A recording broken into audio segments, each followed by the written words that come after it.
The following podcast contains naughty language and ridiculous situations. Listener discretion is advised. Killing in the name of. Some of those that work forces are the same that burn crosses. Some of those that work forces are the same that burn crosses. Some of those that work forces are the same that burn crosses. Some of those that work forces are the same that burn crosses. Huh! Welcome to Trick or Treat Radio, Mo.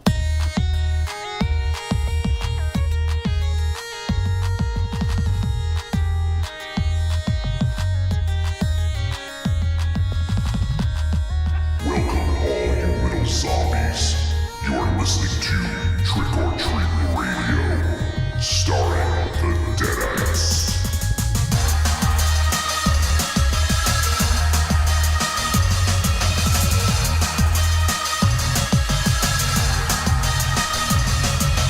Welcome to episode 258 of Trick or Treat Radio.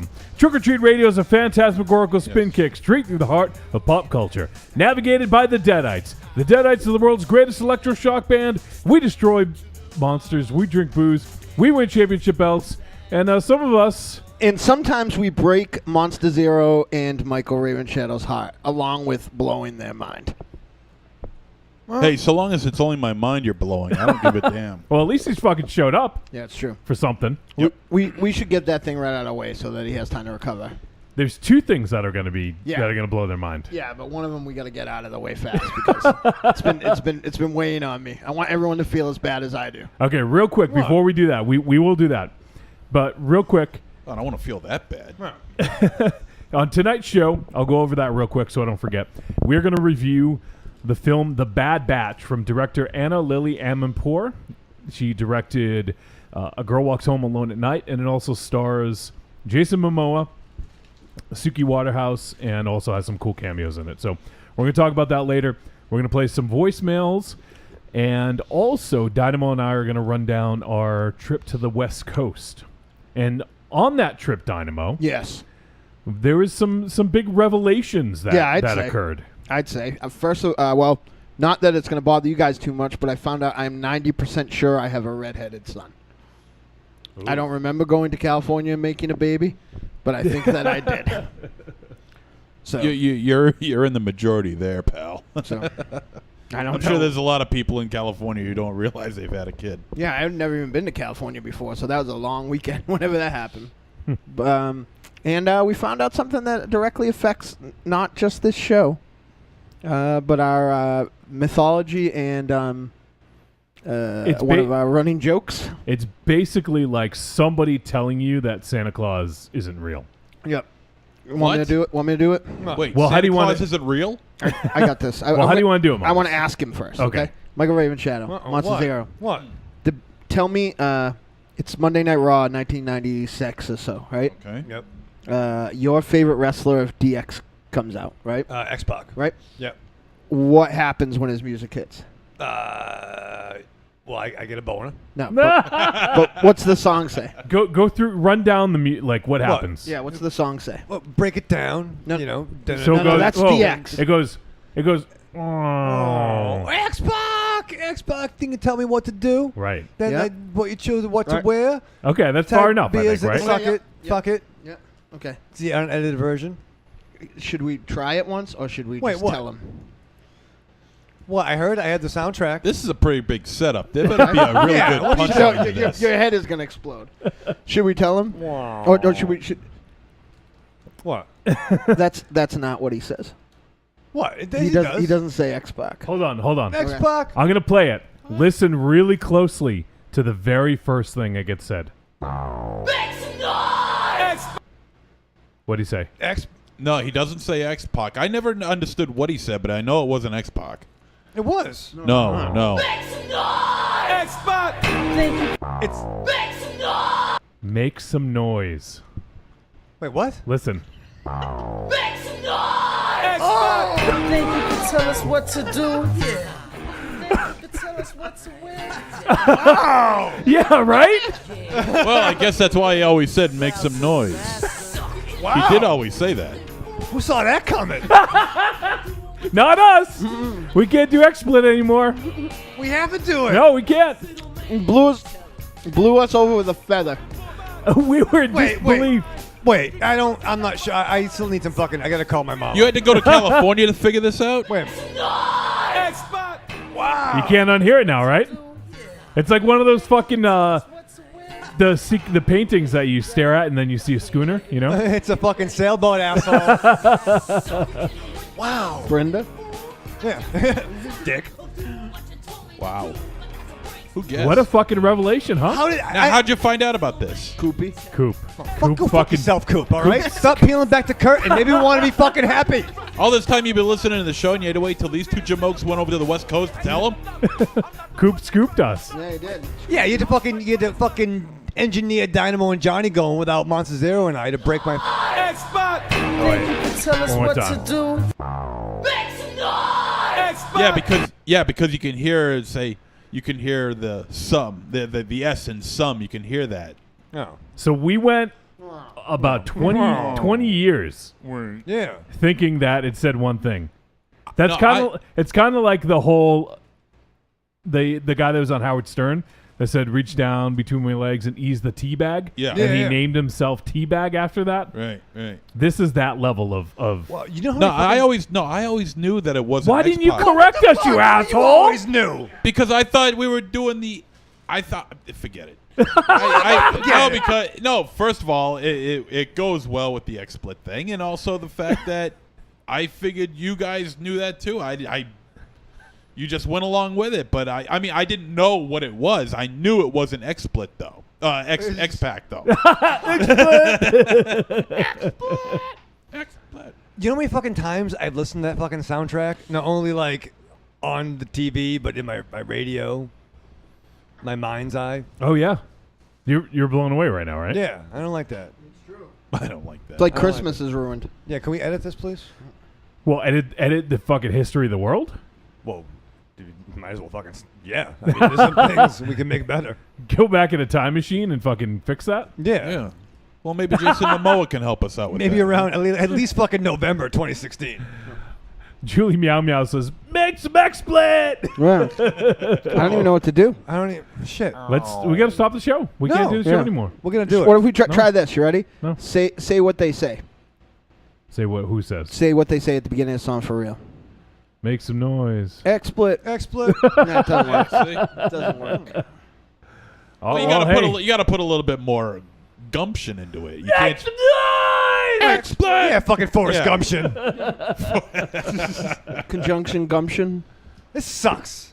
I told you. Why don't you guys go back to the West Coast? You fucking bring in negativity. Should we just while they're down tell them the other thing? Or, should we Yeah. wait to the show recap? No, we should probably. Is tell. Carando real? Yeah. Yes, he is real. Okay, good. Hey, we good. saw I hate to Rapongi. think that he was a wax figure. We saw Rapongi Vice wrestle twice. Oh, Really? Yeah. That's a good part. Yeah. Wrestled And then twice. on the second time they broke up.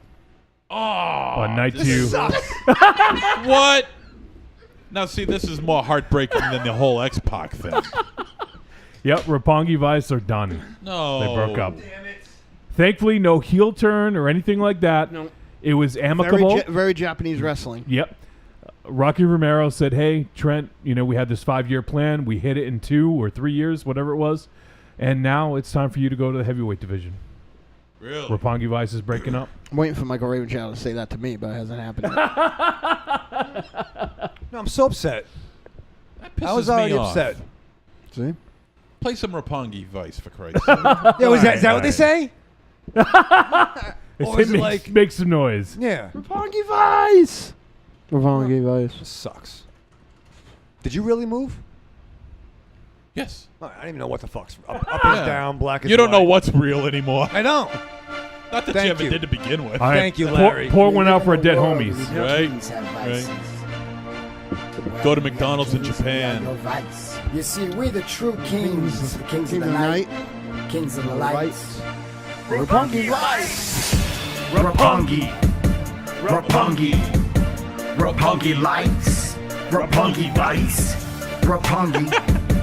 Raven Shadow's lighting up a Roppongi light right now. Roppongi vice. Roppongi. Roppongi. Roppongi Lights, Roppongi Vice, Roppongi, Roppongi. Beretta and Romero ain't nothing to mess with. Four-finger rings. It says Vice, man, the homeboy mono, and with Demon got a sice in. Roppongi streets. It's what Wait, he said make some noise. I don't know if I team with Rocky Romero. He's That gonna- guy's got some partners Yeah. in the past. Is that like sucking 37 dicks? Oh, not in a row. He had Ricky Reyes. Yep. I think he teamed with him and I think he teamed with Daniel Bryan in Japan in some faction, and then he teamed with Kozlov. Yep. And now Trent. Let's be honest, though. I love Roppongi Vice. I love him a lot. And in another Fed, it wouldn't bother me. But Trent is not a light heavyweight. You mean a heavyweight? He is a heavyweight. He's not a light heavyweight. Oh. But the Chuck E.T. He's probably big. He's probably bigger than Okada. No, he's not. He's at least the same size as Okada. Dude's a big dude. Oh no, Julie says you guys need to look up baby metal. No, we don't. No, we No, we don't fucking know that. No, Slow no. it down. That was a point of contention a while ago. Julie Meow Meow, let me tell you, I'm a big fan of baby metal. Perfect. There you go. Yeah. I'm a big fan. Saw them So- last year. So big that he is on several lists right now. Yep. For even attending the show. Hey, they put on a hell of a show. You could say whatever you want, dude. I They will. put on. I know.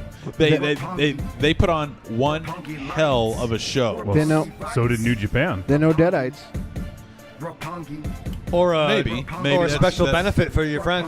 Yeah. Yeah. Yeah. Hey, by Yeah. the way, forget about that. Yeah. Yeah. You go to baby metal, but you can't show up to your buddy's. Yeah. No. benefit show. Listen. I'll Maybe, tell you maybe why. the next cancer you can go. Next time you get cancer. Yeah. Third time's a charm. Yeah. Can you get cancer in your balls? I'll go to that one. Nice. Wow. There you go. Yeah, welcome back, Monster Zero. I'm fucking upset. No. Listen. The Jakey- reason why. Jakey, pick The reason why I didn't make it, and I wanted to, believe me, I had every intention to. The reason why I couldn't make it was because I did like a 12-hour day, and then my pain in the ass girlfriend.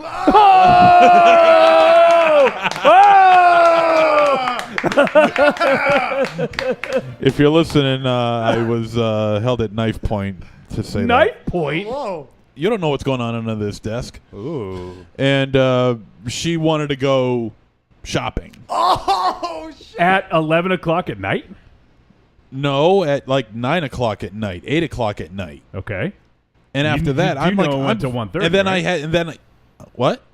You do know it went till 1:30, right? Oh, I'm sure. And if you guys had it your way, it would go until 3 or 4 in the morning. But way we rock. unfortunately, I was fucking dead out. It's the way the Cheddar Beach Warriors like it. 3 or 4 o'clock in the morning. Well, it's hot because you had to buy the drapes. That was in aisle 6. Yep. He had to take selfies in Yeah. in every aisle. Yeah. Well, taking selfies in the tampon aisle is my specialty. I'll tell you this: if Monster Zero gets a call in a few minutes, you know that she's listening. I'm waiting for it. She man. found a spider or something. No, Do you still have the keys to the old house? That might be better. I'm sure he'll be fine. Yeah. Well, I'm fine. I guess I'm fine so long as I'm not there. That's not, I was talking about Dynamo. But I'm sure he'll be okay. I think that's every day. Yeah. So, me and Johnny Wolfenstein had a pretty incredible trip. I found out where I want to retire to. To New Japan? No. Oh. Not Long Beach, that's for sure. What's the name of the place, Dynamo?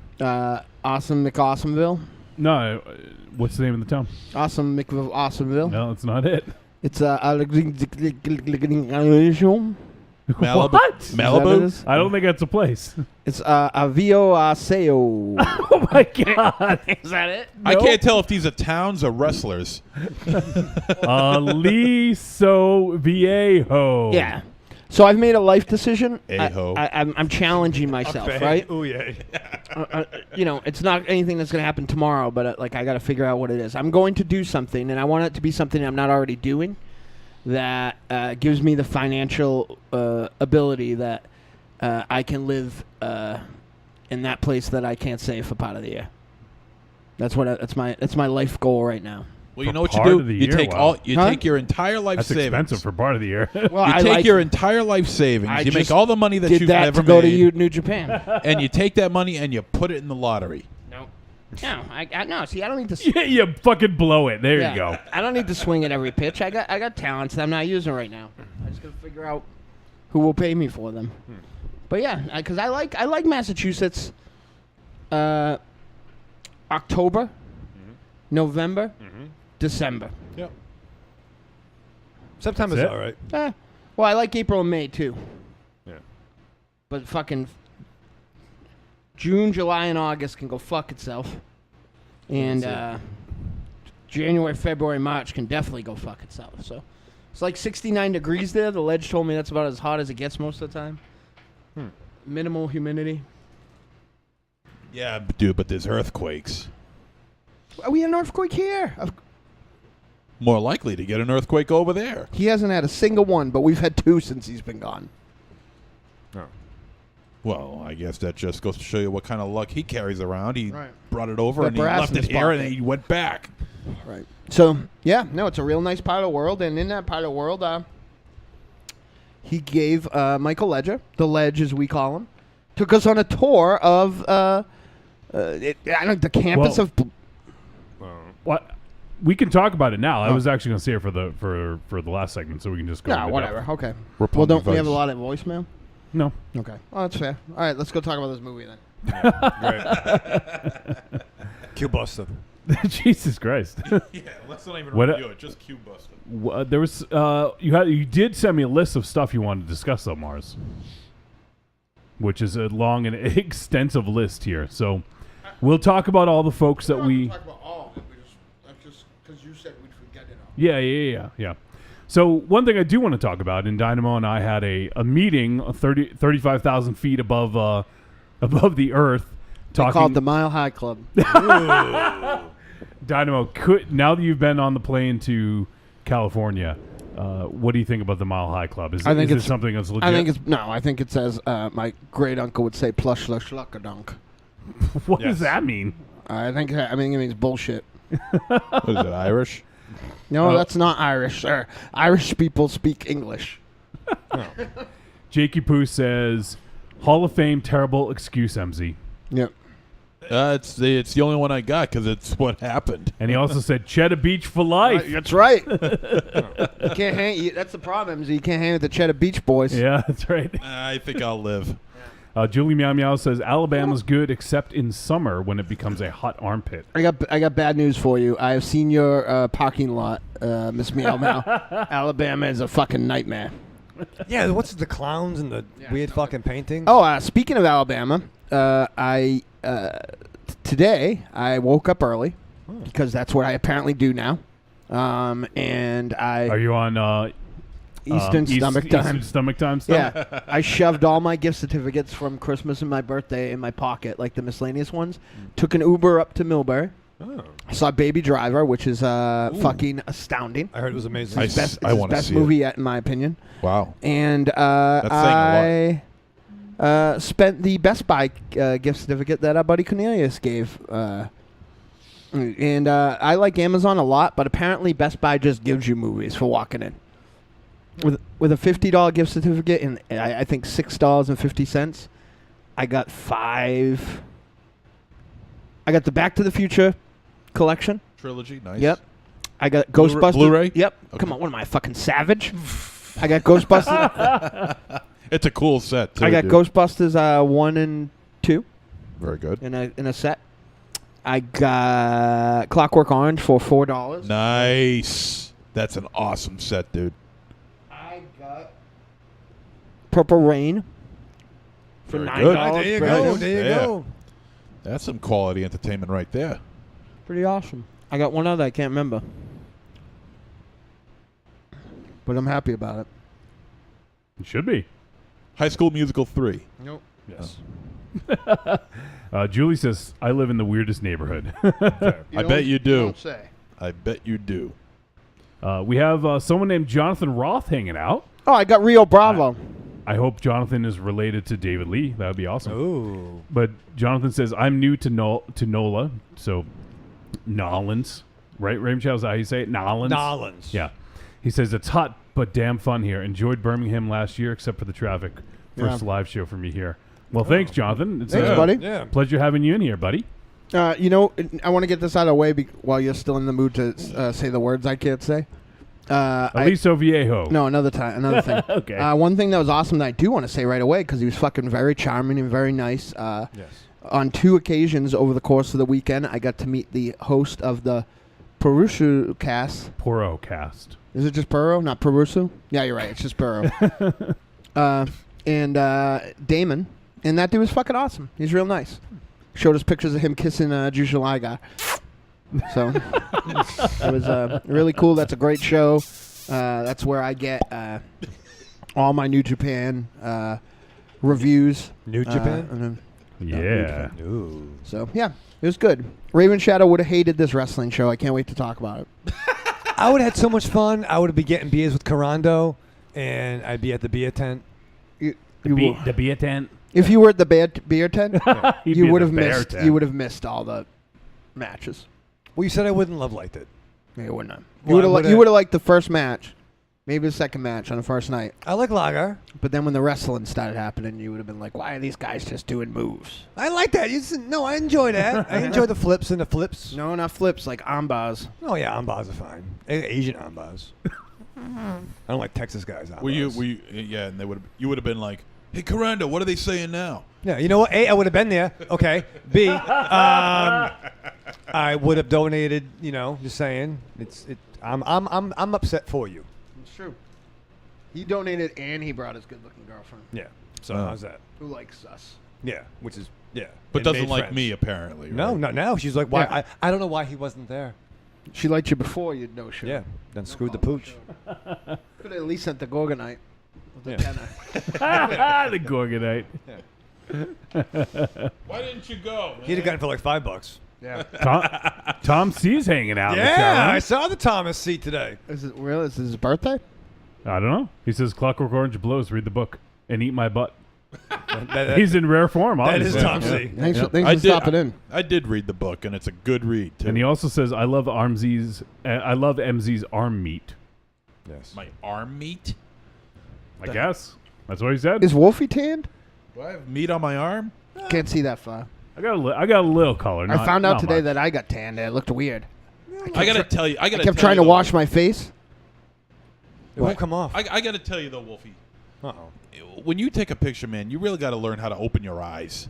You look like your face is stung like with bee stings or something. Wow! Your Look at face you looks starting to swollen. beef with a vegetarian. Says the guy whose stomach is swollen like it gets stung by a bunch of bees. That's called good eating, pal. Speaking of good eating, And dude, good sitting on the fucking couch. Hey, got to be a master at something. And just like, although Dynamo is almost the master of that pancake, dude. Not even close. Oh no, he didn't even come close. No, I know. I saw. Was that only one H- pancake? how would you have fared, MZ? 18-inch pancake. It was about an inch thick. It was one pancake. One pancake.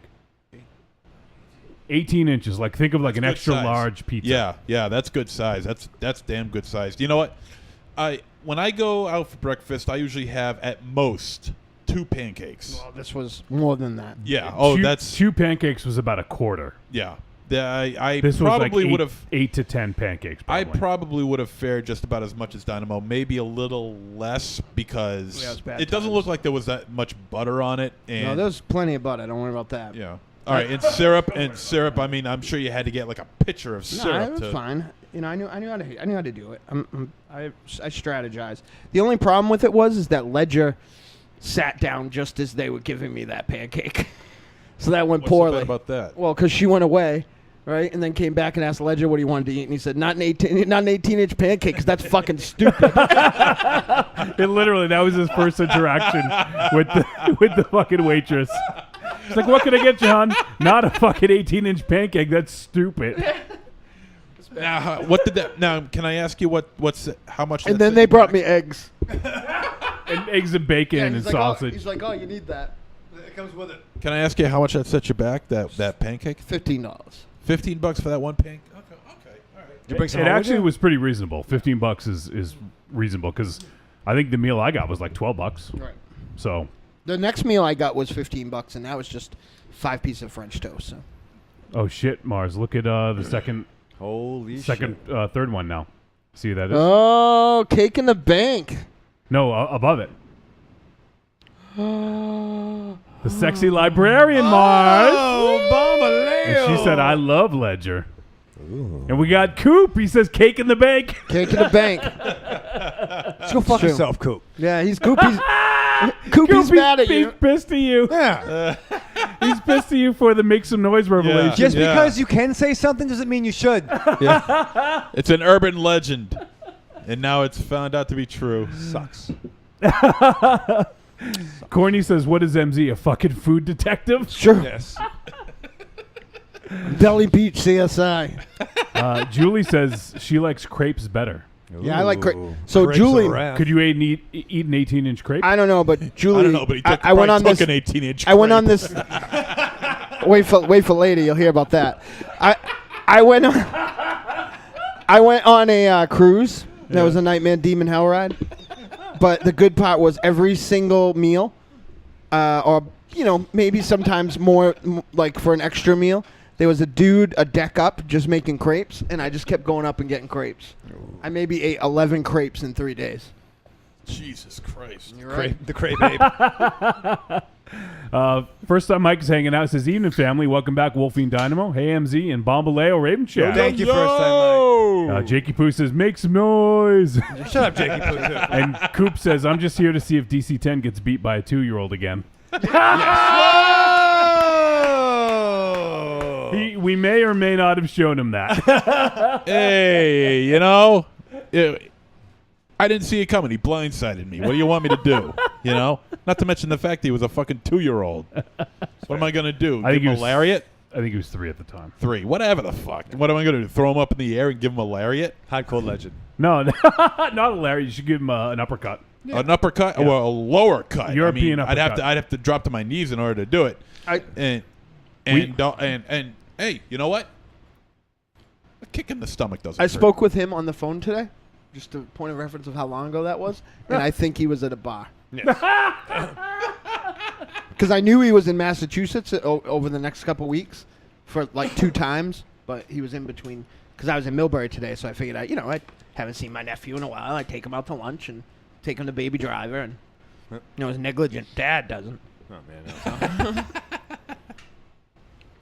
So we will get into our trip in a little bit. Because I just wanted to make sure we had enough time for it. I didn't want to just rush to it and get through it in the intro. So, what about you guys? You guys do anything exciting this weekend? MZ moved. Wow. Yep. Raven Shadow, you do anything? Yeah, no, Mow the lawn? He moved No, I from the did. couch to the Did bathroom. you listen to the podcast while you mowed the lawn?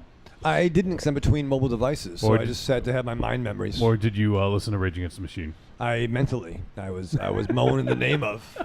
That's what I was doing. No, I did it Thursday because I was prepared, and then I spent a majority of my weekend with New Hope. It was very nice. Yeah, sounds nice. my parents were at the Cape, so we just kind of did our thing. Nice. It was very nice. And oddly enough, I went back to my own hometown on Monday, the old Millbury as well, for the first I'm time. sorry. Listen, it's very nice. Nick Grafton beat you guys all the time back in the day in the sports. Not But back no. in my day, you didn't. Well, in 1804, you're right. You're absolutely right. Jebediah Springfield. When I was in high school, we won 3. When I was in high school, we won 3 Super Bowls in a row. So eat that. That's right. And you fell off your dinosaur and broke your wooden underwear. And you wanted to kill all those people. Yeah. And they're still my targets. But no, I took a New Hope to the Millbury Carnival, and it was funny. I hadn't been there in 20 years. Carnival? You smooth operator. It was nice. Yeah, we went to the. Ooh, it was yeah, nice, showing her a yeah. good time, huh? Yeah, the line was too long for the little fucking Ferris wheel. But guess who I saw? Who? Hometown. Triumphant return of 20 years. Right? Gonna see somebody. Show off a New Hope. Guess the first person I see, I walk in the carnival, I get a hug and a smooch. Your Tiny ex. White. Oh, I was going to say. Really? Yeah, no, yeah. It'd be a stun dart and a lariat. No, Tiny was at the Millbury Carnival. It was very nice. Dynamo, do you approve of Tiny being in Millbury? He has to go in every single day to see what the evolutionary growth has been. It was very nice. Look at him. He's looking real Ryan Gosling, though. He doesn't look like Ryan Gosling. He does. No, he Who? doesn't. Listen. Tiny? Yeah. He looks like a fucking tomahawk. If you hadn't come If out, he was, if he's emaciated, you gotta not come even. out. He's got hair now. He wears cardigans. He's got Cardigans. he's got the wrong color hair for starters. Ryan Gosling's blonde. Yeah, Tiny White has brown hair, sir. He's blonde. No, that's called hair dye. Like if you see Tiny White at the benefit, he has brown hair. I have brown hair. No, you have No, you have black hair. I have black beard. What are you, a pirate? Yeah. No, I do. That's a Shiver misnomer. my timbers. I have dark brown hair. No, you don't. I You do. have It's dark brown. It's black. Nah, it's Dark. dark brown. Thank you. Thank you. Shut up. No one's talking to you. Just, Listen. just produce the show and shut the hell up. Johnny, he It's black. sucks. It's dark brown. And I have light brown eyes. And I'm a Capricorn.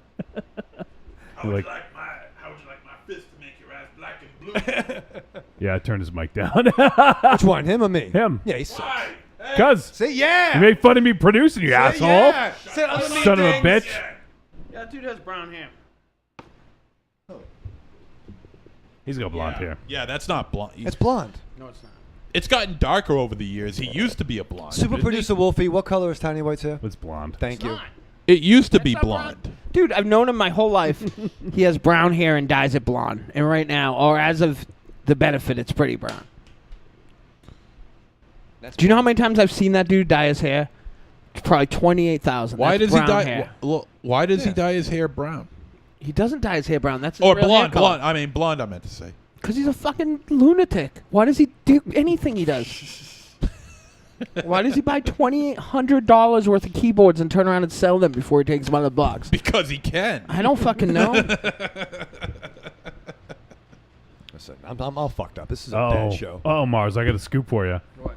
El Goro says Baby Driver was okay. Yeah, of course, because I liked it. Nobody's tricked El Goro. You loved it. No, it's really good. And, you know, El Goro probably just doesn't like things that are good and make him happy.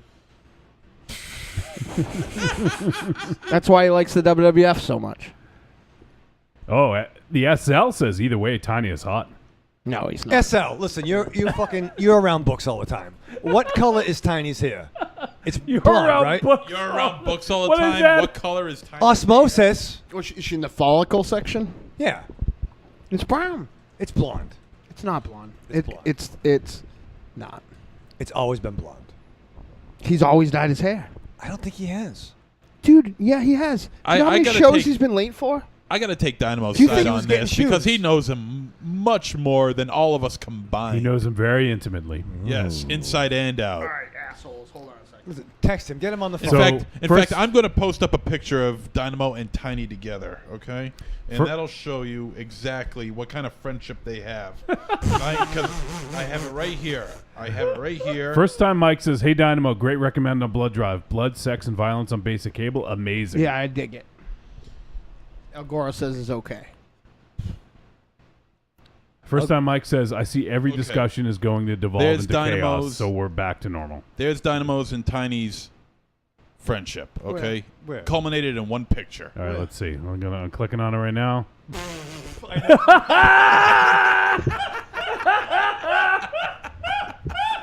I don't like that. Look at that guy on the left is blonde. That guy's blonde. You should have put a caption. People aren't gonna know what that was. Yeah. Put a hockey Wow. mask on one. Put a hockey mask. Raven J. Wow. First time Mike. Wow. Then put some goggles on the other one. Well, how do you just have that ready on your phone? What do you Because he's use that for? Is he so fucking brown insane? hair. That's That's blonde, brown. dude. MZ, why do you have that brown fucking hair. picture? That's so blonde. No, it's not. Listen. MZ, why do you have that picture on your phone? I have. Hey, why brown do I hair. do any of the things that I That's not do? you in that photo. Why the fuck do you just have that waiting? Johnny, is What? that blonde? Yep, it's Bond. No, that's brown. Listen. That's brown hair. SL. She says it's brown, like light brown. See? All right, listen, she's been in the books too Or is long. it? Or could it be considered dirty blonde? She reads too many books. Yeah, it's Okay. you're fucking blinded by the There. print. I fixed. All right, I fixed it there. First time, Mike. What color is Tiny's hair? It's blonde. Make sure you tell me Kevin's hair is blonde. Antichrist? Let's go frosted tips. It is blonde. Yeah, he It isn't blonde. Listen, blonde. blonde. All you have to do is look at his pubes. You find out if he's a real blonde or brunette. No, I think Tiny shaves. It's brown hair. He's got a Dorito chip down there. Not He's that I know alive. from that. He's a katana. He's katana smooth. He's katana smooth. He's like slick like a key on a keyboard. Tom C says Tiny looks like Beaker from Muppets a bit, True, Mike. or a pencil. Michael David Jr.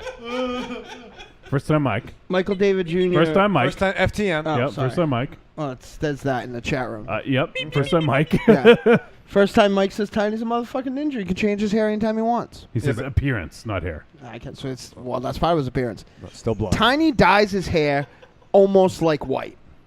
It's very, very light. To the point where he's at albino almost. Almost. There's a lot of revelations tonight. I'm not comfortable with this episode. You're not comfortable? You also just found out you're colorblind. You don't know the difference between blonde and... Listen, you have 3 brunettes here. Right? Yeah. Sexy, right? This is my fantasy if it wasn't us. What color hair does Monster Zero have? Brown. He's brown. Blonde. He has brown hair. Red. Brown hair. You've all been highlights. Let me tell you this. Let me tell you this. Let me tell you this. I you know what? When I was a baby, when I was a little shit baby about Dick High, About Dick High. Who's Dick?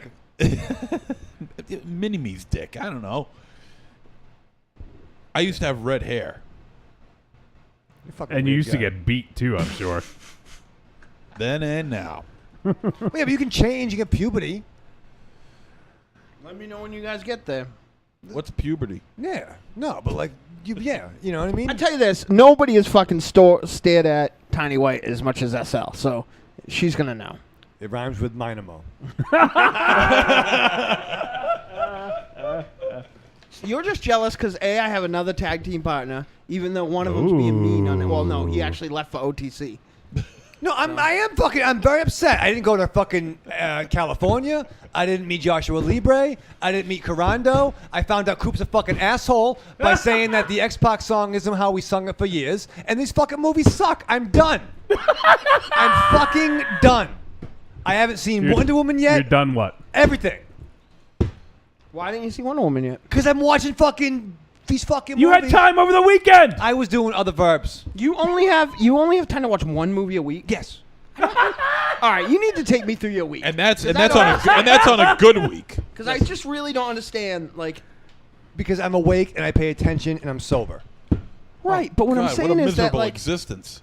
Well, you should have been what I was doing this weekend. I usually watch about 3 movies a week. But I can't relax. So I go to work. I do the lawn. You should start smoking take pot the dog again. out. Yeah, I don't. Yeah, maybe I fucking should.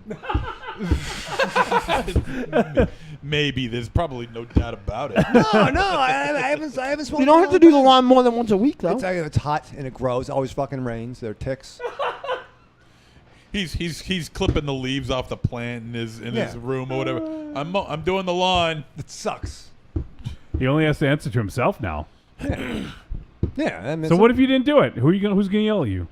all the judges. How are you ever going to write? All you ever talk about is that you want to write and you're going to be Comic-Con. If you don't write, if you just sit... I don't even know what you do. I feel like you just sit there and shake.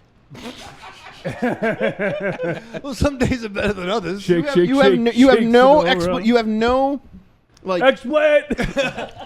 Explanation. if you were being tried right now, Yes. you would have no alibi for what happened to your time. Listen.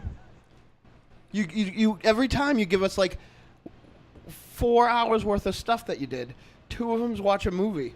One of them's watch a movie, and one of them's do the lawn. Yep. So where's the rest of the fucking week? I'm tired. I gotta comb my beard. I'm tired of combing my beard. No, I gotta tie it and I gotta comb my beard. I gotta do the dishes. We'll do it. How long does it take you to comb your beard? A couple hours. No. How long does it take you to do dishes? But no, well, I use a lot of paper plates, so really not a long time there. That's fair. Plastic silverware, paper plates. The plastic pizza doesn't cups. order itself. No, but I'm working. I'm walking around thinking about things. You do work 2 jobs. Fair. We'll give you that. We'll give you that. Yeah, I do the movie and I talk to New Hope. Spend time with the New Hope. That's nice. Spend a lot of time together. I'm gonna start giving you homework. Listen, you did. You did. You know what it's called? Fucking Bad Batch. No, that's not. Bad Batch? Me? An ogre? I'm just thinking about things. You do. That's all you do. You get all worked up and you don't do anything, and you drink and you pass out. You gotta write some stuff. All right, that is what I do. Right. Why don't you All right, I got a drink, little get worked up. loaded, and then start writing? And then you're colorblind. Well, it's You know? it's glaucoma, sir. It's making no problems. But no, tiny is blind is what we're all trying to say. SL says, yeah, let's not measure kids by dicks. Tommy, go over here. Draw the line. Julie says redheads are awesome. Yes. I agree.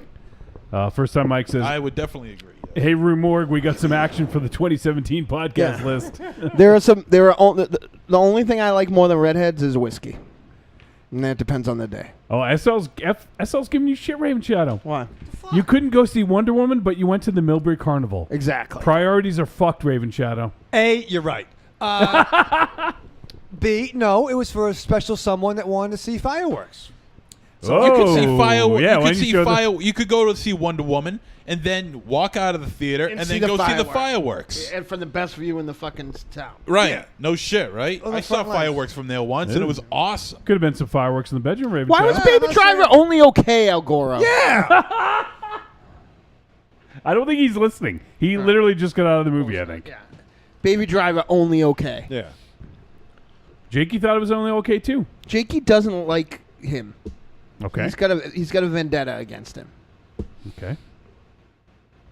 I thought that I would have gave that movie 6 stars Why didn't you? Out of how many? because it only lets me give 5. Yeah. Yeah, Not- see? It's Yeah, Letterboxd, dirty not cameo. Meltzer box. Yeah. Can't just fucking start making up stars whenever I want, willy nilly. Yeah, bad critic. SL, you'll see it and you'll love it because you know why? It's about music and it's fucking incredible. Yeah. And SL, listen, you haven't. Paul Williams was in it. The guy Is he really? My only living hero. Are you serious? Yes. Paul Williams is in it? Yes. who does Oh, the Star Wars shit. theme? No, you douche. You Wow. fucking imbecile. Tom C said, no, he went to the carnival.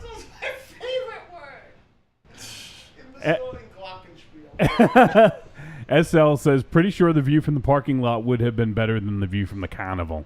Carnival. Listen, you were in the bar that I was in. Okay. Tom C says, Baby Driver was nifty as fuck.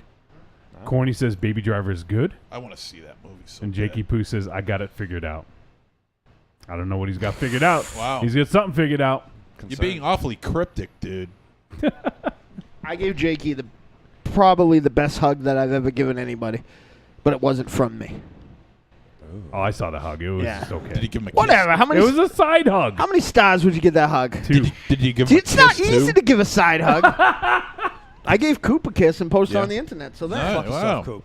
Oh, fuck Oh, MZ, SL has something for you to do. She says, Put a shirt on. slap Raven Shadow on the back of the head. Listen. No, don't do it. Oh! I'm here tonight with you. Tom C says Edgar Wright is an artist. Artist. Jakey Poo says if you love anime music videos cut to Linkin Park, then this movie is going to blow your mind. No, not Oh, Linkin Park. yeah. There's no Linkin Park in this. No matter how hard you try. Isn't it the song? I think I like. We got Punch Farm Mark Sheets hanging Nice. out. It says hello, friends. I think I like Shitty. Linkin Park more than I like Rage Against the You are Machine. being outrageous. That's and you're so true. saying- You're just saying more things to hurt me. No, I have a Linkin Park record I like. Mars, Yuri says hi. Hey Yuri, how are you? Sucks. It's a fucking shitty episode. Don't say mean things of Yuri is within any sort of air shot. Yuri, don't listen. Yuri's the sweetest. She I know is. she is. Put your earmuffs on. And big thank you, now that we have Yeah. their ear, a big thank you to Jakey and Yuri For making this weekend possible. for hooking us up with some awesome tickets and also for carting our ass around all weekend Yep. in Cheddar Beach. Yep. They fucking slammed the shit out of that rental car though. Did they pound it? It was like Baby Driver. I don't they know that- pound it or I'm give not it sure. daps? They maybe gave it daps. All right, we do need to head to the commercial break in just a moment. And, Sheetsy, I love you. and then we're going to talk about the flick But before we do that, if you guys want to help out, head to trickortreatradio.com. On there, you can go ahead and you can purchase Dough for Dynamo. It's our featured release still. If you have not already got it, please do. $7. You get 19 amazing tracks, a minimum of $7. If you want to pay more, you can pay as much as you like.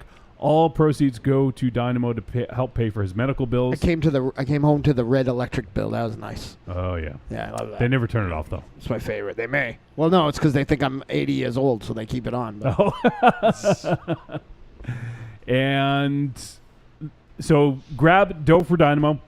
And then we also have a few ways you can help out the show. If you guys do shop on Amazon, click on the link on our front page. Everything you purchase in that session gets attributed to us. Szechuan. It doesn't cost them any extra, Raven Shadow.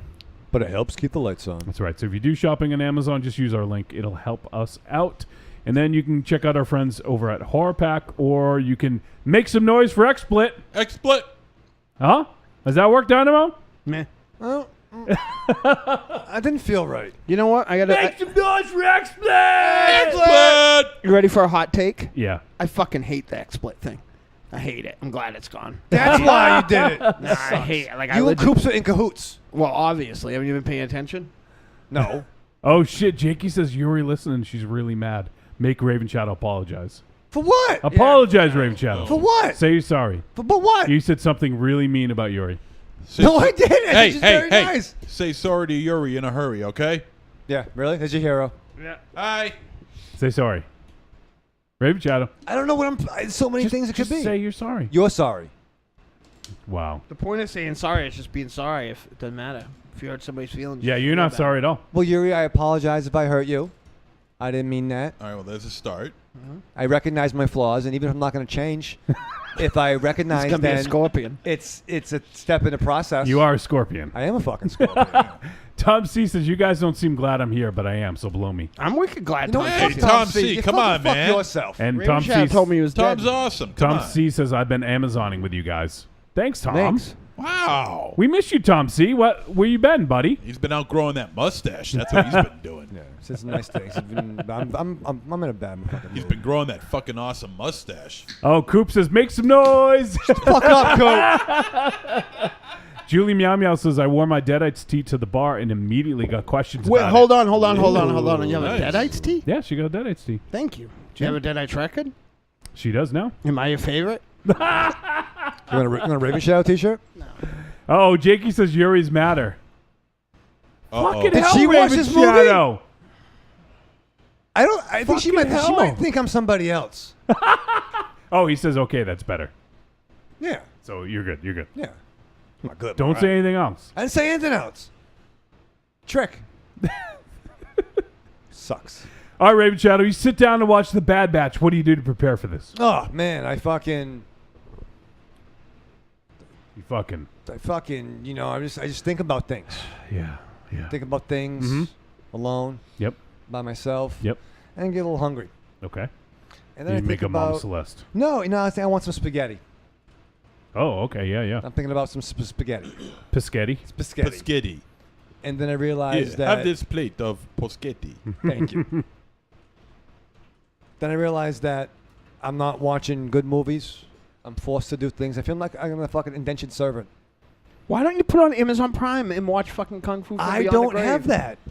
Oh my God! Well, if only you could purchase it whenever you wanted. How do you do that? Like I get there's no confused. fucking Amazon Prime embargo, man. It's not like I got it before there was a cutoff. You can get it whenever you want. But where do you find that? Is there an Amazon Prime Oh, my store? God. I had a smart Just TV. finish this. I'm going to blow my brains Yeah, out. a dumb owner for a smart TV. Listen, I don't even know. I watched the fucking reruns of the Jeffersons and I fucking strap on. Do you love a scary story? Do you love to dance? The Big Scary Monster Haunts at Midnight is a collection of dark songs about sex, love, death, revenge, and the end of the world. Brought to you by the world's greatest monster hunting electroshock band, the Deadites.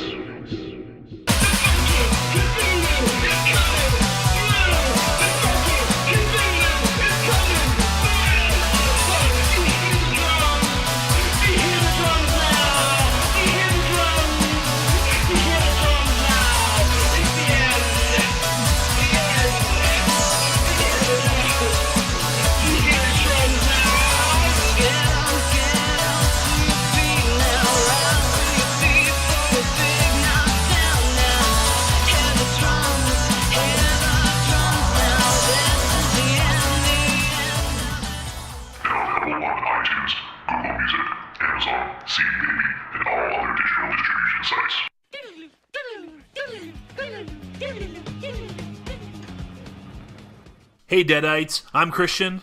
And I am Uncouth. We're good movies for bad people. And you're listening to Trick or Treat Radio.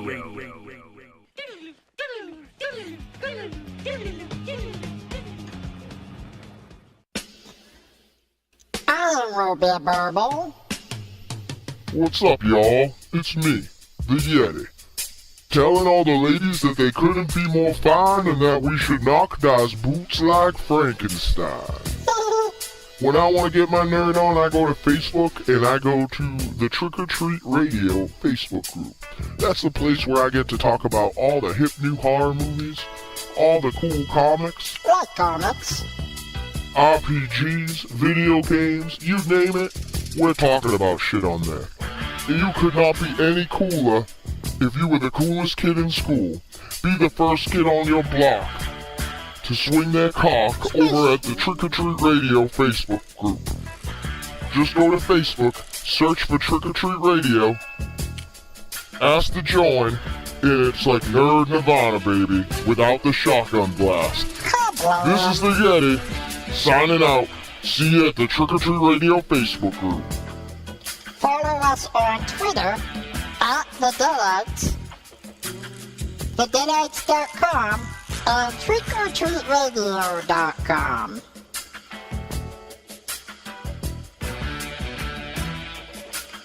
Hey, you matzo heads. This is Larry Fine, and you're listening to Trick or Treat Radio.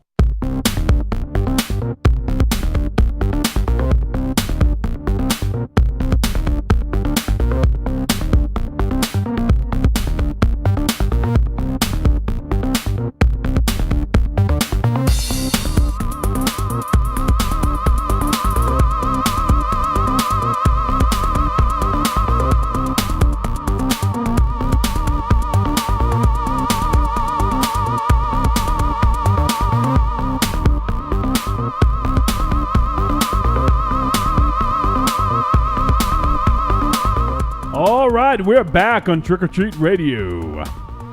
We're about to review a flick, and that flick would be One Crazy Summer. Maybe we should.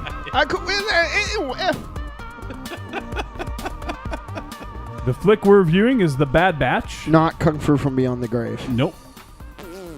The Bad Batch saw some festivals in 2016. It just recently got a VOD release and also a limited theatrical release. It is rated R. It is 118 minutes, and it is listed as a romance sci-fi film. Oh, perfect. Which is a little interesting. That's not exactly accurate.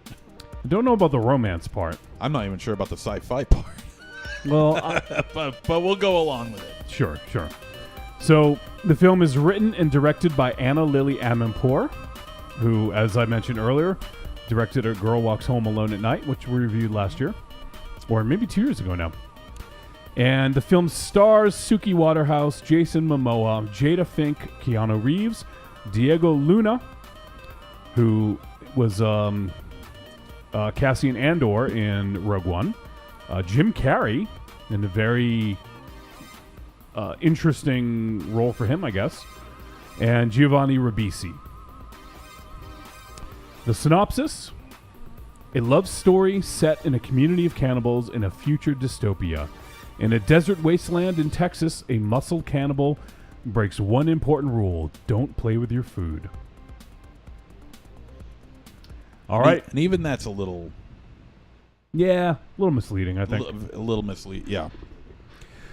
Not exactly what I expected. Oh, SL's here. She's getting some ice cream bars. Ah. I love you. Whoa! It's so creepy. I love you so much, SL. I love you. You don't understand me and SL's love. You're right, I don't. Yeah, that's. I don't understand I don't think yours. she does either. Yeah, well, I know. That's next. Next to the definition for long game in the encyclopedia is a picture of me and SL. I'll be there when we're the last two on Earth. I'm waiting patiently. I read books, SL. Lots of them. Tom C. says Raven Shadow is well spoken in person. Somehow, when he gets in the confines of that studio, his higher brain function starts flickering. I am smart. Tom C. also says the Belko experiment episode is fun. Thank you. And First Time Mike says, each week I await the adventures of Raven Shadow, preparing to watch the movie. It's surreal. You don't fucking know the half of it, brother. SL says, I love you too, to Mars. Now I have a present for you, SO. You waiting for that? You can't hear it. You gotta put it against. Yeah. Hold on. Oh, you assholes. We're assholes for your fuck up? Why don't you give it to me so I can put it through the fucking board? Because you got to play at a certain time. So you can give me your iPhone. Yeah. Just gotta get the fucking cord out. Jeez. Here. Plug it in. Oh, you don't have one of these. Never mind. No. Never mind. Plug it in, plug it in. Yeah. I didn't like this movie. Is that where we were? We're at that part? Well, you were doing something. No. I'll get there. So you don't like this movie? I really wanted to like it. Like, Yep. I wanted to see 2 5-star films in one day. Yeah. But that's not what happened. I thought this was going to be a slam dunk with the cast, too. Yeah, this had a. I mean, with the exception of Momoa, I mean, why is he even an actor? He was fine in this. Oh God! You don't like him? MC? No. If your job is to stalk around and look like that, it's a perfect job. Though I hated his facial hair in this. Like, the argument for him being handsome was blown out the window in this movie with that fucking porno fucking beard. Well, I wouldn't go to that extreme length, but I get where you're going, and he's just one of those guys who just doesn't look like he should be acting. Why? I don't know. He just looks silly. He looks silly? Yeah, he he's like a force in this fucking movie. No, I understand he's well, I don't know about the force in this movie. He's not the force. I don't He's know a about force. any kind of a force in this movie, but Well, he's super funny. He's charismatic. He's handsome. All right, what else is he, Lisa Bonet? What? No, he's very funny. He's like The Rock.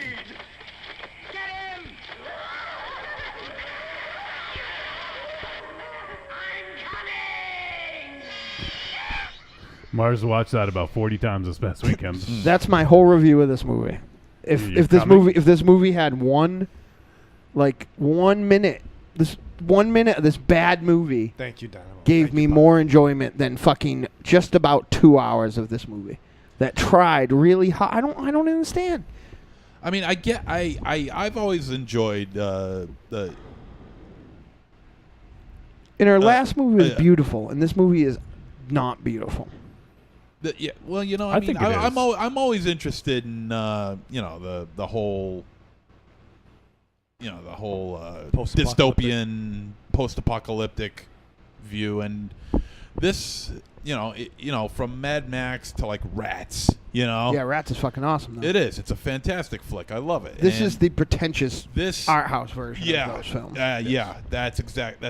This is the version of those movies where people fucking stand around and look at each other for long, pensive amounts of time. It's almost like they tried to make an important film, and as the minutes please wore don't say on- important film around him. and as the minutes wore on, it just got worse and worse and worse till it became nothing more than a hodgepodge of just a bunch of scenes glued together without making any real statement at all or any kind of entertainment value. It was just boring. Well, here's the thing. It led off.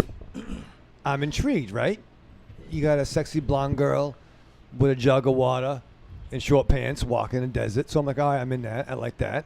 And then, spoiler alert, she gets accosted by some, desert ruffians. And I don't feel it's a spoiler alert, but in the first 15 minutes, she gets her, business is picking up because she gets her arm and her leg amputated to be eaten.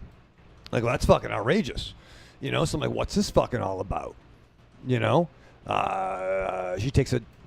the table on her attackers, and hops off along the way. Hop? Well, hobbles. Hops. She didn't really run. But I like the effect. I like the armless effect. That was done really well. I right? fucking hated that. Yeah, so did I. Why? It looked. That looks. It was really not very well done. How does it? It wouldn't turn into like. It didn't even. I didn't bother me at all. It wouldn't fucking turn into a nub like that for starters in just 5 months in the fucking desert.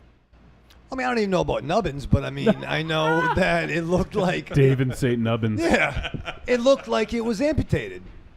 It was. Yeah, and they burned it. Yeah, with the pan. Yeah.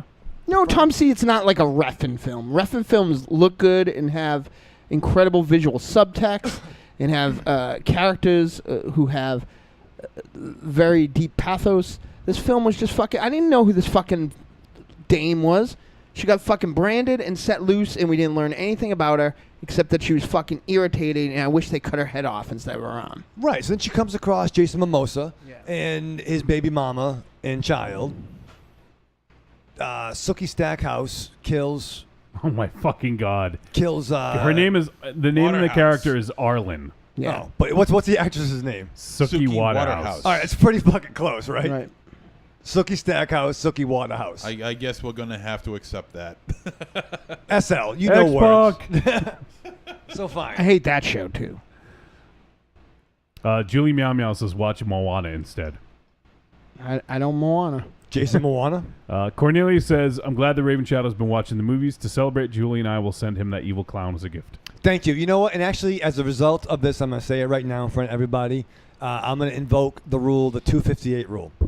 Okay, what's up? All right. It's that I'm only going to watch... You can't start movies after 258. No, you're only getting a fucking hour from me in these fucking flicks. I'm pulling the trigger. How often is a movie an hour? This dude can't even watch it. I fucking tried. I tried for corny. For for... How long is a movie an hour, though? No, that's it. I will give a movie a fucking hour, and I am pulling the fucking trigger. If I am done with it, I am done with it. It takes Refn films an hour to fucking get going. Well, then They're like you the better Greg be Hammer- fucking downright. They're like the Greg the Hammer Valentine of films. You better be Nicholas Winding entertaining, because if it ain't fucking holding me, I've watched it for you, Corny. I've watched it for you, Johnny. I've watched it for the beautiful ladies in the back, and I'm not doing it anymore. But then you can't talk that whole time. I will make shit up like I did before. No, I will, because then we won't be partners anymore, and I'll beat you up. Is your time really? You're being outrageous. Is your time really that valuable? You can't. I don't care if you watch the movies or not, but you can't talk about it. Listen, I'm upset about the X-Pac thing, and you're upset about other things. So let's not say things that we don't want to say. I'm not upset. I'm not upset at all. I don't care who watches the movies and who doesn't. Listen, I don't even You just know. can't talk. If I can watch the movies, but I don't think it's... I worked 30 hours last week in 3 days. Yeah, how long did you take for the pancake? I don't know. Oh, so now Yeah. Now because I had a vacation. Yeah. Who cooked that pancake anyway? Uncle Buck? I don't know. They didn't cook it all the way through, though, right? Is that the chick Really? from the Saturday Night Live? No. You know, I thought the same thing. Right? I thought the same thing. Like, she went from Ghostbusters to this. Yeah. I'm so upset. Leslie Jones. Yeah. That's her name. No, it's not her. Has an interesting cast. I'll give it that. But the problem is, when left to your own devices, you don't watch movies that you want to watch. But I've tried really hard. But it's not like if you I didn't watch this, but I watched some other movie. But you didn't. You just stand there and shake. Well, can you I gotta watch do something things. else? Can I watch something else? I don't care what you do. You just can't talk. You just can't pretend and talk about this movie because Ledger will get mad and stop listening to this show. Listen, Ledger. Like you did last time. Listen, take me on a fucking tour somewhere. I'm so upset. I didn't go there. I had to watch this movie. Why didn't you go? Because I had to fucking watch this movie. Do you know? Like it wasn't like Wolfie didn't get tickets when I got tickets. Like Wolfie went on his own and got tickets. He found out New Japan was coming. Well, I didn't think I could afford it at first. Right. So he went and got tickets. Well, Like, why do we have to facilitate your vacation? Because we're a team. No, that's not true. We are, but no one. Oh! If you're not going to watch the Roppongi movie, Vice broke if up, you're not going so- to watch the movies, we're not going to be a team. Listen, I've tried really hard to watch the movies. Well, then go be on the fucking not watch the movies podcast then. Then our shows will be half as long because you won't be talking about movies that even when you underwatch them, you don't get them. I'm so So upset. let's stay and not watch them and shut up. We don't need to watch the movies. I'm so upset. Listen, everyone's heated. It's hot. I'm not heated at all.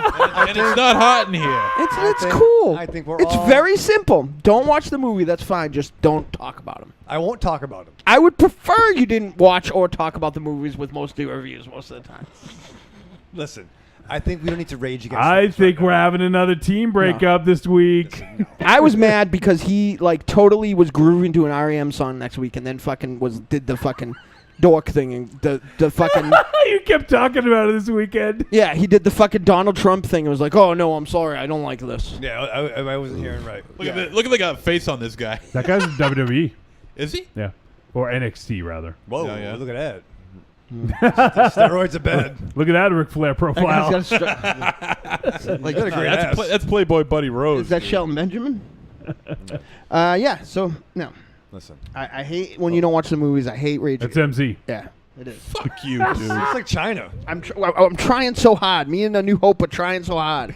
We got you listening to music that isn't off the fucking K-Tel's best songs to date rape to. Whoa!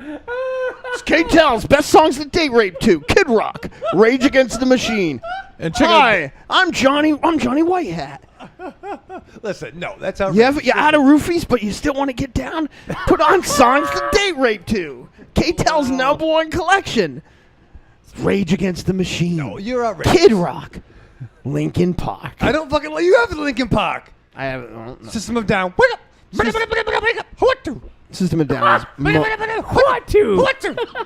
Why you thinking just Listen, I had a very good conversation with my dear friend Jeremy McFarlane about this, and I self-righteous? I was able to encapsulate everything I hate about bands like that, and that's because Leonard Cohen never looked at the audience and said, "Hey guys, I'm being profound."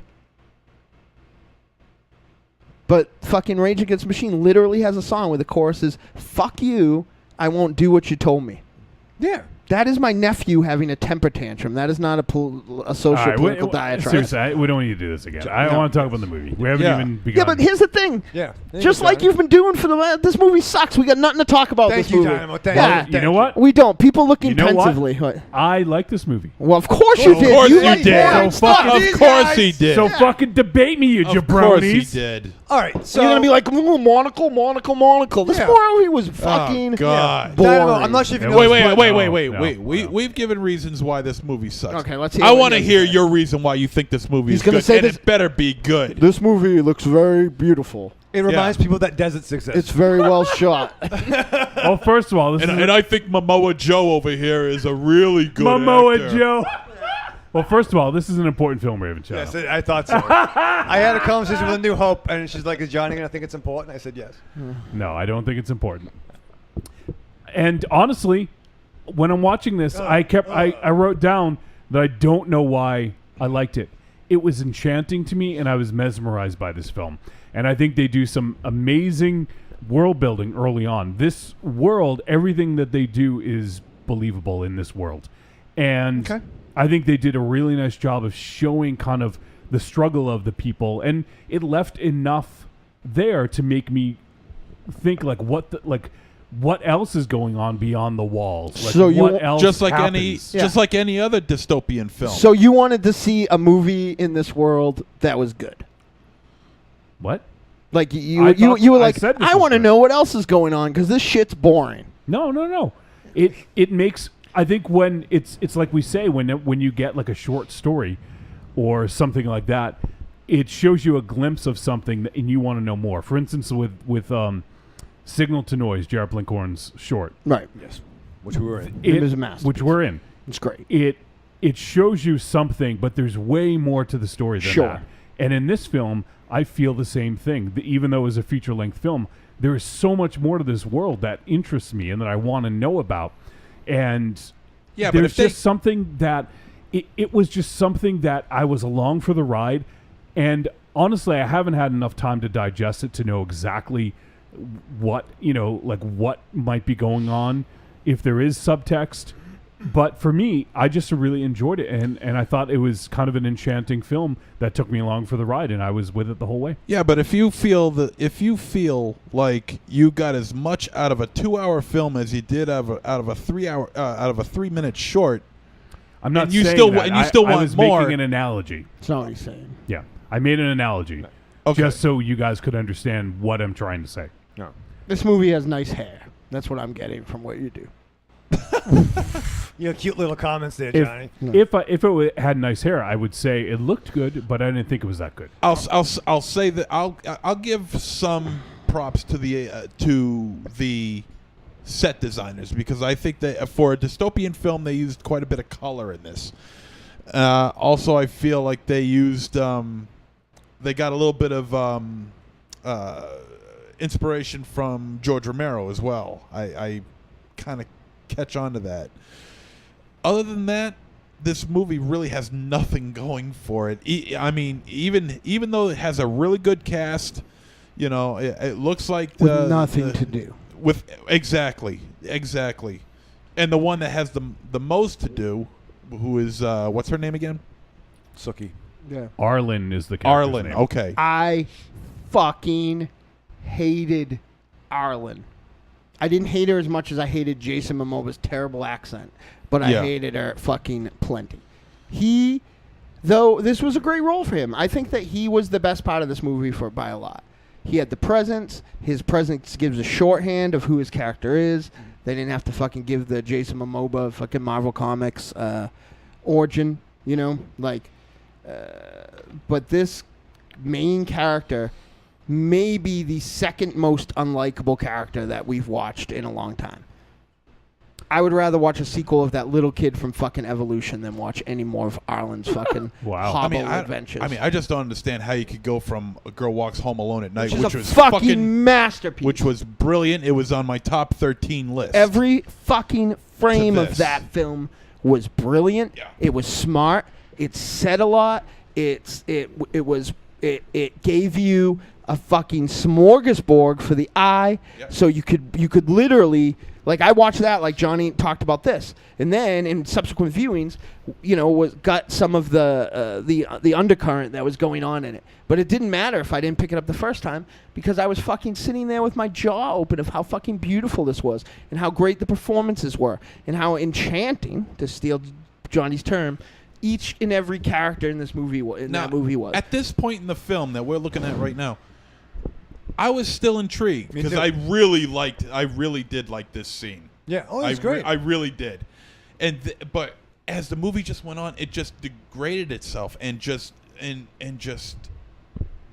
got worse and more confusing, and it was not really so much confusing, but was it convoluted? It was convoluted. It just wasn't. It wasn't a tight enough to be script. convoluted. Yeah, it just wasn't a tight script. It was It just- meandering. I want to speak for Johnny for a minute.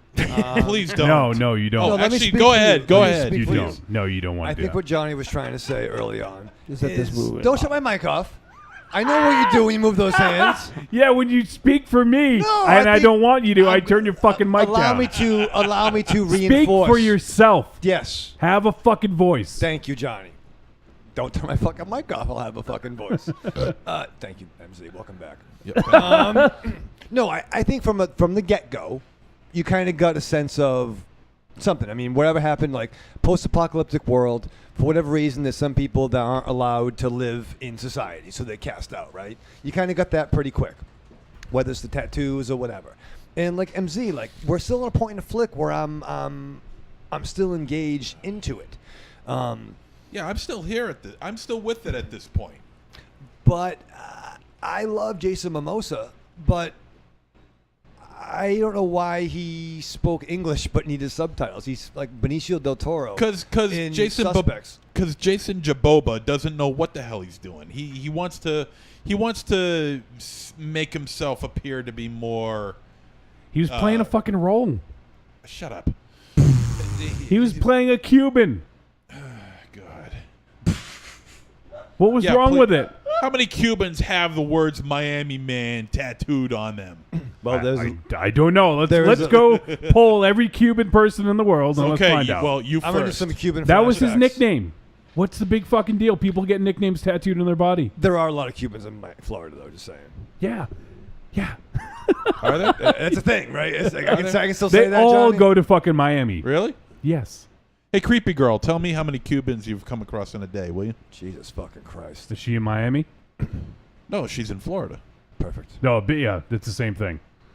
Of course it is. I'm gonna have some Cuban flashbacks. No, I just felt that this movie was. And by the way, like it did, there was a 5 months later here that it Yeah. moved ahead in time. Oh, you yeah. guys are talking Didn't about feel the- like it did. I felt. I said it felt 5 like 5 months when I watched this movie. Yeah, I actually said 5 months isn't enough time for that fucking arm to heal over perfectly, so that it's a perfect. You know what? mannequin like nub. I'll tell you this: when I see this guy walking down the street, you know who he looks like to me? He looks like Giovanni Ribisi? No, he looks like Kane Hodder, doesn't he? A little bit, yeah. Giovanni Ribisi, yeah, he does a little, which Yeah. is strange because they can be more. His sister is a great actress as well. Probably better than Jason Momoa. I'll tell you this. This movie didn't do anything, like, as far as the post-apocalyptic things go, this movie didn't do anything new, and it had one iteration that was interesting. I think the Keanu character was an interesting, Dream. it was an interesting reiteration of that, of that typical post-apocalyptic barren theme. Well, and I'm sure it wasn't intentional, but for me, it seemed even like sort of even more poignant because he almost played like the architect character, whereas in The Matrix he seeks out the architect. Whoa. So I don't know. I just thought that was kind of interesting that he's kind of playing that role in this here, where he's sort of the he rules comfort, I guess, if you will. Sure. Comfort town. And I'll tell you this, I am really always, from this point forward, until he makes like a string of rom-coms or something, going to be very interested in what Keanu does because his misses are interesting and conversation worthy, and his hits are interesting and conversation worthy. Yeah. I like the. I mean, look at Knock Knock. Jesus Christ. Well, I like Knock Knock, the one where he played the hotel one, where like he's done some like Neon interesting Demon. things. Yeah. Neon Demon, Yeah, like yeah. he's been in movies that I don't like, but I've always liked his little bit of business. And like he kind of doesn't really give a shit anymore. He'll just do whatever he wants to. What he for a wants to friend, do. or like he doesn't need a payday. And I like where Jim Carrey is too. Like Unfucking recognizable. Was he the fucking bum? Yeah. Yeah. I didn't notice him for a good he time. was the The character. Hermit. He was the Yeah. character The that's in. drawing? The Hermit. Yeah, Yeah. with the trash car. The grocery car. He's the character that's in every fucking one. Like, if you have a fucking desert, even if it's fucking hardware for 1 minute, you have a fucking dude pushing a grocery cart through the desert. Yeah. Like, you can't fucking help yourself. Like, Yeah. it's just like this movie had. Like, this is my biggest. I can't say it was my biggest disappointment because I didn't know it was coming. But knowing about who made it and how much I adored her last picture, this is a very disappointing thing. Not only that, but also the tattoo of Miami Man moves as the movie goes on. See how close it is together? Miami Man, it almost looks like one word. Mm-hmm. Near the end of as the film progresses, the words separate even more. All right, Mr. Continuity. Yeah. Well, it's Thanks. hot. It's hot. I noticed these things. Come Thanks, on. Mel. You stare at his chest a lot. I thought he was fucking good in this. Yeah. It got progressively less interesting for me. To the point where you just didn't care. Yeah. Until then I got so fucking angry at the end. Yeah. As soon as Ireland got to the town or whatever you want to call it, after the 5 months later, that's when it just dropped, and it's like I just don't give a damn about these people. Yeah, Jason Momoa following It's Momoa. Soki Sackhouse and the baby child The Mumamama.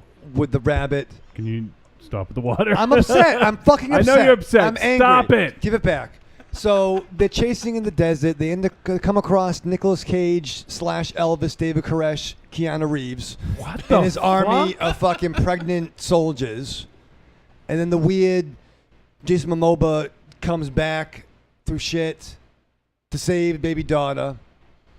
And then the weird leaving the sanctuary from Elvis, Nicolas Cage to this weird Stockholm syndrome thing with Sookie Stackhouse and Jason Momoa. And I'm sorry, spaghetti is clearly fucking spaghetti. Right. If you ask someone for spaghetti and you give them something that is so fucking clearly not spaghetti, they're worms. Right. What are you talking about right now? Can I don't say think it? I don't think she thought that she got spaghetti. I think she knew what she was eating. I just don't. It's if You're upset because she didn't get fucking spaghetti. Yeah. It's that thing. That thing What is so 7-year-old not spaghetti though. What 7-year-old doesn't know? Can we just go to Busta? I can't even do it. It's so dumb. It was such a dumb ending. I hate it. It was a dumb campfire. It's dumb. It's dumb. You do what you got to do in the zombie apocalypse or post-apocalyptic, whatever. But that was dumb. But no one thought it was spaghetti. But there was a line that was said. Yeah, I she want wanted spaghetti. So do you think that? Yeah, but they didn't give her spaghetti. They didn't have spaghetti. So they gave her a pet. Well, spoiler alert. Or maybe, hey, maybe the pet's name is Spaghetti. Yes.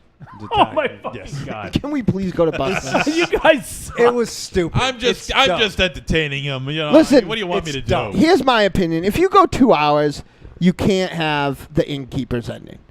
You got to go 88 minutes and be fucking out, right? You can't fucking have the ending where you fucking stare at each other and then fucking have a meal and roll tide. That's what I'm saying. Yeah, you can't. That's not what you're saying. That's exactly what I was saying. No Don't one be knows what outrageous. you're saying. You know what I'm saying because You're touched sleeping me. outside the ship tonight. Listen. Listen. That's the water. That's well. Like, come on, Johnny. Can't you agree with that at least? With what? You can't go 1 hour and 58 minutes and have the end of it be like, you're confused. No, I'm not. Let's have dinner. Right. Well, I don't think that song was in it. It would have been better. Would have been better. Yeah, Yeah. it would have been an improvement. She fucking carried that rabbit the entire fucking fourth act of this fucking movie. The whole And- time? The fourth act I don't know how many acts there are, The four square. is typically 3 acts. but it was so dumb. And then I want spaghetti, and he fucking walks away. Don't listen, Wiley. And then he takes the fucking no, rabbit. don't say it. Don't. He just said it. Yeah, but just don't harp on it. Jesus. Wait, fuck. Can we cue Buster then? No. This sucks. No. You're all a bunch of fucking pansies. Listen, It may be boring. listen. Oh. I love animals. Okay. Why I are we wanna see that. fancy? Because it's boring. Yeah. I just wanted to say something. Yeah. I like this little scene with the arm taped up. That's fun. That's fun. I didn't mind Sookie Stackhouse. No, she was the fucking worst. No, she's a model. She was She's the a model. She was a model. fucking worst. Look. This movie was like a Diane Ward video, but the problem is that they're usually 3 minutes long. Johnny Well, loves well, Diane. they were in this. Yeah, well, they fucking should have. One of their songs. I Yeah, think. this fucking long, good soundtrack. Yeah, I love the soundtrack in this. But this is so. like last week's film. I wasn't here for it, but I will say this: I loved it. I thought it was fantastic, brilliantly made. This is the complete opposite of that. Okay, there's just nothing in this movie that even remotely it just interests me. You See, know, except for a couple of small minor things. I mean, any movie could have this. You know, and this. The thing for me is I watched this movie. I don't quite understand it. You know, and that's me admitting, like, watching it, I don't quite know exactly what she's going for, but there was enough there that I really enjoyed that I want to, to quote El Goro, that I want to unpack. I want to see this again because I want to know what I'm missing and to put the pieces together. Because this, to me, it almost felt like a fairy tale, like where there's things you don't know what's going to happen next. Because there's anything can happen in this world, basically. That's kind of how they set it up. but shit happens in a fairy tale. Yeah, I think I would. But I think plenty happened in this. I was fine with it. That's, I would travel light, That's my Johnny. perspective. But fairy tales have like an ending. This to me, it and I don't know if there's any, if there's an analogy here that I'm just, that is obvious or I'm not getting, but it definitely seemed almost like an Alice in Wonderland kind of vibe to this, where Arlen was sort of the, going deeper and deeper into the rabbit hole, but she was a bad person. Like the movie is called The Bad Batch. They're all bad people. That's why I don't think it's necessary to have a likable character. That's what, these are all horrible people. That's fine, but then you have to give them doing something that's entertaining, not just standing around looking pensively or lifting weights. Yeah. There's like 1 minute of lifting weights. This movie was 1 hour and 58 minutes. Yep. And it balked the ending. That's an almost unforgivable sin in itself. You know what they always say? You It's should always be fun. It's always fun to play the bad guy. Right. But if you're surrounded by nothing but bad guys, then who's the standout character? That's gonna not true, make it though. interesting? Look at Reservoir Dogs. Look at Pulp Fiction. Yeah, there's plenty of examples of that. But the thing is, I thought it had a mostly happy ending. What? Really? Yeah. Your life is bad then, because that was not a happy ending. There was no fucking spaghetti. Yeah. They fucking ate the cat. Right, you're in a fucking dystopian, post-apocalyptic world. So what's fucking happy what's about gonna that? Be fucking fun? What's gonna be fun if about they it? fucking Mad Max flies the plane into fucking Utopia. What, is Night of the Living Dead also a happy ending movie? Yes. He was mostly tired. He got the rest. He was surrounded by people. Why does a movie have to be happy or sad? What? It's not. It's if it's satisfying. But I'm not we're not the ones that said it was happy. You guys weren't satisfied. I was. Easy to please. It was it literally, Johnny. I think that you're looking for something that's not there.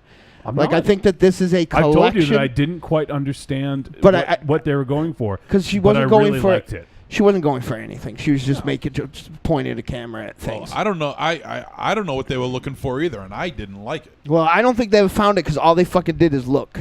And it's like there's more walking in this than there was in the fucking Lord of the Rings movie. It's like really. All she didn't want to be a pregnant warrior by Keanu Reeves, so she wanted to go back to fucking Cannibal. Khal Drogo. Yeah, Cannibalville.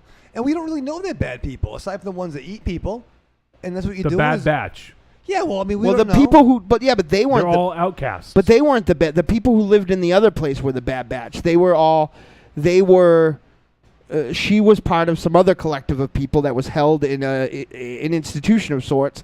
That were people that, according to Keanu Reeves, their only sin was that they didn't have money, or that they weren't. I feel like this was pretty straightforward. Right, we could be the Bad Batch in Trump America. It's just spread out. So it seems like there's more. She's let out of a fucking asylum, or they called it an institution, right? You get the whole fucking thing. You're not allowed to be near them. You're not allowed to talk to them. There's fucking the Tale of Two Cities. There's the fucking Free City, which is kind of full of, people who are doing whatever it takes to survive. There's the city who is under the drug manipulation of a more powerful baron, which is pretty much post-apocalyptic film 101. Right. And she didn't, someone manipulating the other Bad Batch, the other outcasts. She, honestly, you could make the argument that she wanted to be with the free people, but she was so fucking dumb and boring that she just didn't probably want to get gutted by Ivan Drago. Right. So she fucking found the kid and left. She probably would have fucking stayed there if she didn't find the kid. It's not like she knew the kid was there.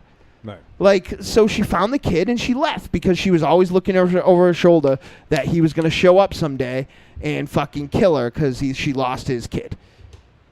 So there's, and then at the end, she tries to sell that they're the only people that are for each other because they're in between these two worlds. Right. Right? They're in between fucking Cannibal Town and fucking hipster raver fucking town. Right? She sides with him. Yeah, so her whole thing, and he doesn't care because he knows that both of them are the fucking same. It's not that much. It's not a touch. It's like there's about as much to unpack as I put into the fucking luggage compartment above my chair. It's just that this is a 5.5 hour flight. There's just not, it's not, I think that there was a degree of prestidigitation here that you feel like there's more there because she took 30 minutes of story and stretched it out over 2 hours and 58 minutes. It's simple. 1 hour, 58 minutes. 1 hour and 58 Well, it minutes. felt like 5 hours. Yeah, in it's 28 simple. Years. It's simple. That's the whole story. She takes the kid. The kid gets away. Momoba finds her. Momoba says you're going to find the kid. She goes to fucking Keanu Reeves' Acid Town, the fucking Duran Duran video, right? They find the fucking, they fucking find the kid. She leaves the fucking video for Wild Boys. She bumps You don't into have to Jason spoil Momoa it. in the Jesus thing. Christ. But you're making it sound like a lot happens. Not a lot happens. I like the fucking movie. What's wrong with that? It's okay, but don't say a lot happens. I didn't. I enjoyed it. I fucking liked it. I said. Yeah, you did I say a said lot happened. that. You I said don't know why. we said nothing happened in this movie, and nothing happened in this movie except those 4 things. Look, I don't mind. That's look, it. I don't mind That's all movies. I said. This movie is 2 hours and 58 minutes. 1 with hour and 28 58 with minutes. 28 minutes of plot, and you're like, it's very pretty and nice, but who cares? Who cares? This is like a fucking hot girl that you sit across from at a coffee shop, and 2 minutes later you start thinking of a fucking reason to leave, right? Because it's like, wow, this girl looks nice, but she's fucking boring. And Why couldn't it be a guy? because I don't sit across from guys in a coffee shop. Also, we're playing guitar. I have a cardigan. There's nothing that happens in this movie. No, there is. There's fucking 20 minutes of plot that happens in this movie. Yeah. And then the It's rest not of like- it is fucking sitting around. Yeah, it's not like we're asking for kung fu or car fights or anything like that. I just don't want people fucking sitting and staring into the fucking desert. What is Giovanni, whatever his fucking name is, doing in this? He's just yelling. Yeah, just fucking wandering around. Who cares? Who cares? You take him out of this movie, and how does it affect the movie? Zero. I just wanted Mars to yell. Zero. This movie sucks. I am sorry. She gets a pass because she made a fucking masterpiece. But this movie is not good. This movie could be good. Oh, it is. The tattoo is moved. Yeah, see that? Yeah. Maybe it's flexing. Oh, fuck this movie. I hate it then. This movie- I was wrong. I hate this movie. This movie, I don't care that you liked it, but you don't kidding? try to tell me things happened in it. Hey, listen. Momoa's tattoo moves a bunch more than everybody else in this movie. You're 100% true. Well, you guys are not. Hey, what is he doing right now? Tell me what he's doing right now. Tell me exactly what he's fucking doing. He's looking pensively. yeah, in the into the fucking desert. That's all anyone does. He's standing in there in pink pajamas. Those are white pajamas. Oh, I want to see. I want to see what happened. I want to find out. I want to get a little more to understand it. You do understand it. Yeah. It's just nothing happened in the parts that you understand. They get to a part of the movie and then fucking sit. And you'd watch them sit with the wind blowing. They would just fucking sit there and watch people fucking walk around. And that would be fine if they had something to say. But a lot of this movie, especially early on, there is virtually no dialogue. Yeah, great. I get it. They're a fucking nuclear family at the end, and fucking families aren't perfect things. I didn't have to wait fucking 1 hour and 58 minutes for that. Yes. Corny says the dogs are howling outside here again, Mars. Yeah. And really, fucking, how much sustenance is that going to provide? 0%. You know what I mean? So keep the fucking thing. That's like giving somebody fucking 3 scrambled eggs and Right. tell them it's going to last till breakfast tomorrow. And an 18-inch pancake. This movie isn't Yeah. an 18-inch anything. That rabbit was not an 18-inch pancake. No, this is not. This is like, and like it's just like it's like a mishmash of stuff. It's almost like A video. yeah, it's almost like they didn't like have like somebody accused Baby Driver of being like a music video. There were big portions of this that were a music video. Like, oh, now we're gonna have this fucking cool song. Like that. And dudes are gonna skateboard. Dudes are gonna skateboard. A dog is no gonna shit. fuck. Yeah. Like, Skater Boys. yeah, it's just like fucking. I don't know. It's an Avril Lavigne video, for Right. Christ's sake. Make the dogs fuck Like again, it's please. the fucking post-apocalyptic legend of Billie Jean. Like, Yeah. Tom C. says, Raven Shadow said earlier today there would probably be a fight on the show. I don't know what he's talking about. No, well, Did you say that? Yeah, I did. For a little foreshadowing? Yeah, well, I mean, to be fair, it's the over and under. It's a fair bet. Bosch has lots of Jodorowsky influence in The Bad Batch. No. No. I've agreed with no. every fucking word that's come out of that kid's mouth on 3 different shows. Who was that? But not. No. No. No. I mean, she's got a great Boss. ass. I like seeing her walk. The fucking kid? No, the blonde Jesus. with the smiley The face. kid's blonde. She doesn't. She doesn't. I would She's not- a fucking weird twig. If There's nothing I was to attractive about this girl. if I was to attach Jodorowsky's name to this, I would probably be shot at dawn. Right. Why Don? Why Don? Why not? Jodorowsky made a movie in the desert, I guess, that had periods of people walking around. El but Topo. El shit, Topo. Like, the first 20 minutes of El Topo has more than happens than in all of this. Yeah. Like, granted, it's a little top and back heavy, but like for fuck's sake, brilliant. Like, yeah, shit I goes down. I was I was trying to say that it looks like a lot of people on, not that we take it with a grain of salt, but on IMDb, most of the reviews on here agree with you guys. The subjects of the reviews are Much Ado About Nothing, Walking Around, More Walking. Oh, and did I mention walking? Desperately Trying to Be Cool, Close to the Worst Ever. Yeah, pretty close. Wasted Premise in an Acting Wasteland. Director's sophomore effort is definitely a slump. What did I just watch? And then there's this one that says fantastic light displays, beautiful people, and other charms. Yes. Bad Batch was just bad. Unsure what this was supposed to be. It was just a sampling. So you guys are not alone. And I'm not gonna fault what's her name, Amanpour. Anna Lily Amanpour. Amanpour. I'm not gonna fault her. I mean, more often than not, you're going to get a sophomore slump, and that does happen. And this is a slump. Girl Walks Home Alone at Night was fucking brilliant, and I love that movie. This is, like I said, the complete opposite of that. It's a sophomore slump. I am looking forward to her next picture, but this is no good. Should every band please get shot before they make their combat rock? All right. There's lots of movies, Wolfie, you don't like that I like. Plenty. I'm sure there that is, fucking yeah. Strange color of a whatever, I liked it a lot, whatever. yeah. But I understood why you liked it. I saw what there was to like. It's like when I hear a band and I go, well, I don't like this band, right? But I understand why somebody would like this band, right? I understand. I don't like this type of movie, but I could see why a lot of people would like it. I don't understand why you like this movie, I'll be honest. As I said in one of my notes as I was watching it, I said I'm strangely mesmerized by this film. I don't know why. I can't even put my finger on what it is. You ready? But I enjoyed this flick, and I was on the edge of my seat wondering what was going to happen next, because I think they did a really good job with the world building, and I like this world, and I wanted to see what was going to happen. Maybe if you understood what this movie was, you wouldn't like it as much. You ready? I put my finger on why you were mesmerized. Okay.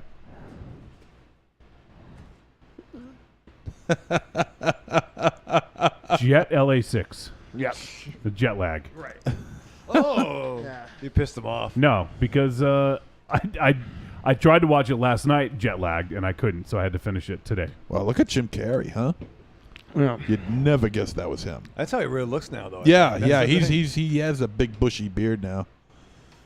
So, all right, Like well, Michael we can Stipe, Oh. the poet laureate of the 80s. well, we can head to a verdict on this one. Good, thank fucking God. Do we have to waste our time? Trick or treat, baby. One treat and one. I wonder if people would say you're a trick or a treat. Trick or treat, motherfucker. All right, it is verdict time. We're going to let you know whether this flick was a trick or a treat and any final thoughts we may have. Raven Chatham. Listen, I'm fucking tired of this, man. I can't do it anymore.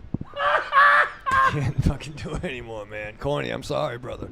I like this movie. I wanted to like this movie, man. I was in, and then it fucking till I wasn't, man. And I scared Ollie because I was yelling and swearing at it to be over.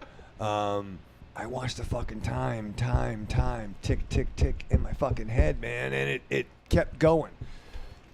I'm sorry. Throw the rappers back in the bag. That's fucking weak sauce.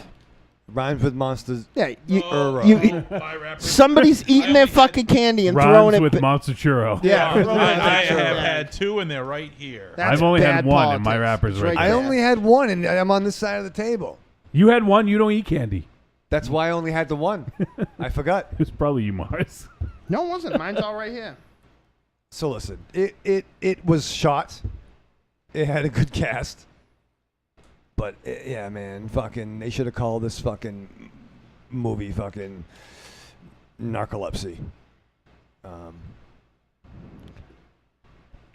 Trick. MZ. Your review is giving me narcolepsy. Yeah, no You know what's better? You know what? I'm sorry. There was so much fucking subtext in that fucking review, right? It really had some hidden meaning. Nothing better when you weren't here. Just go move again. And pack up your fucking Ponderosa.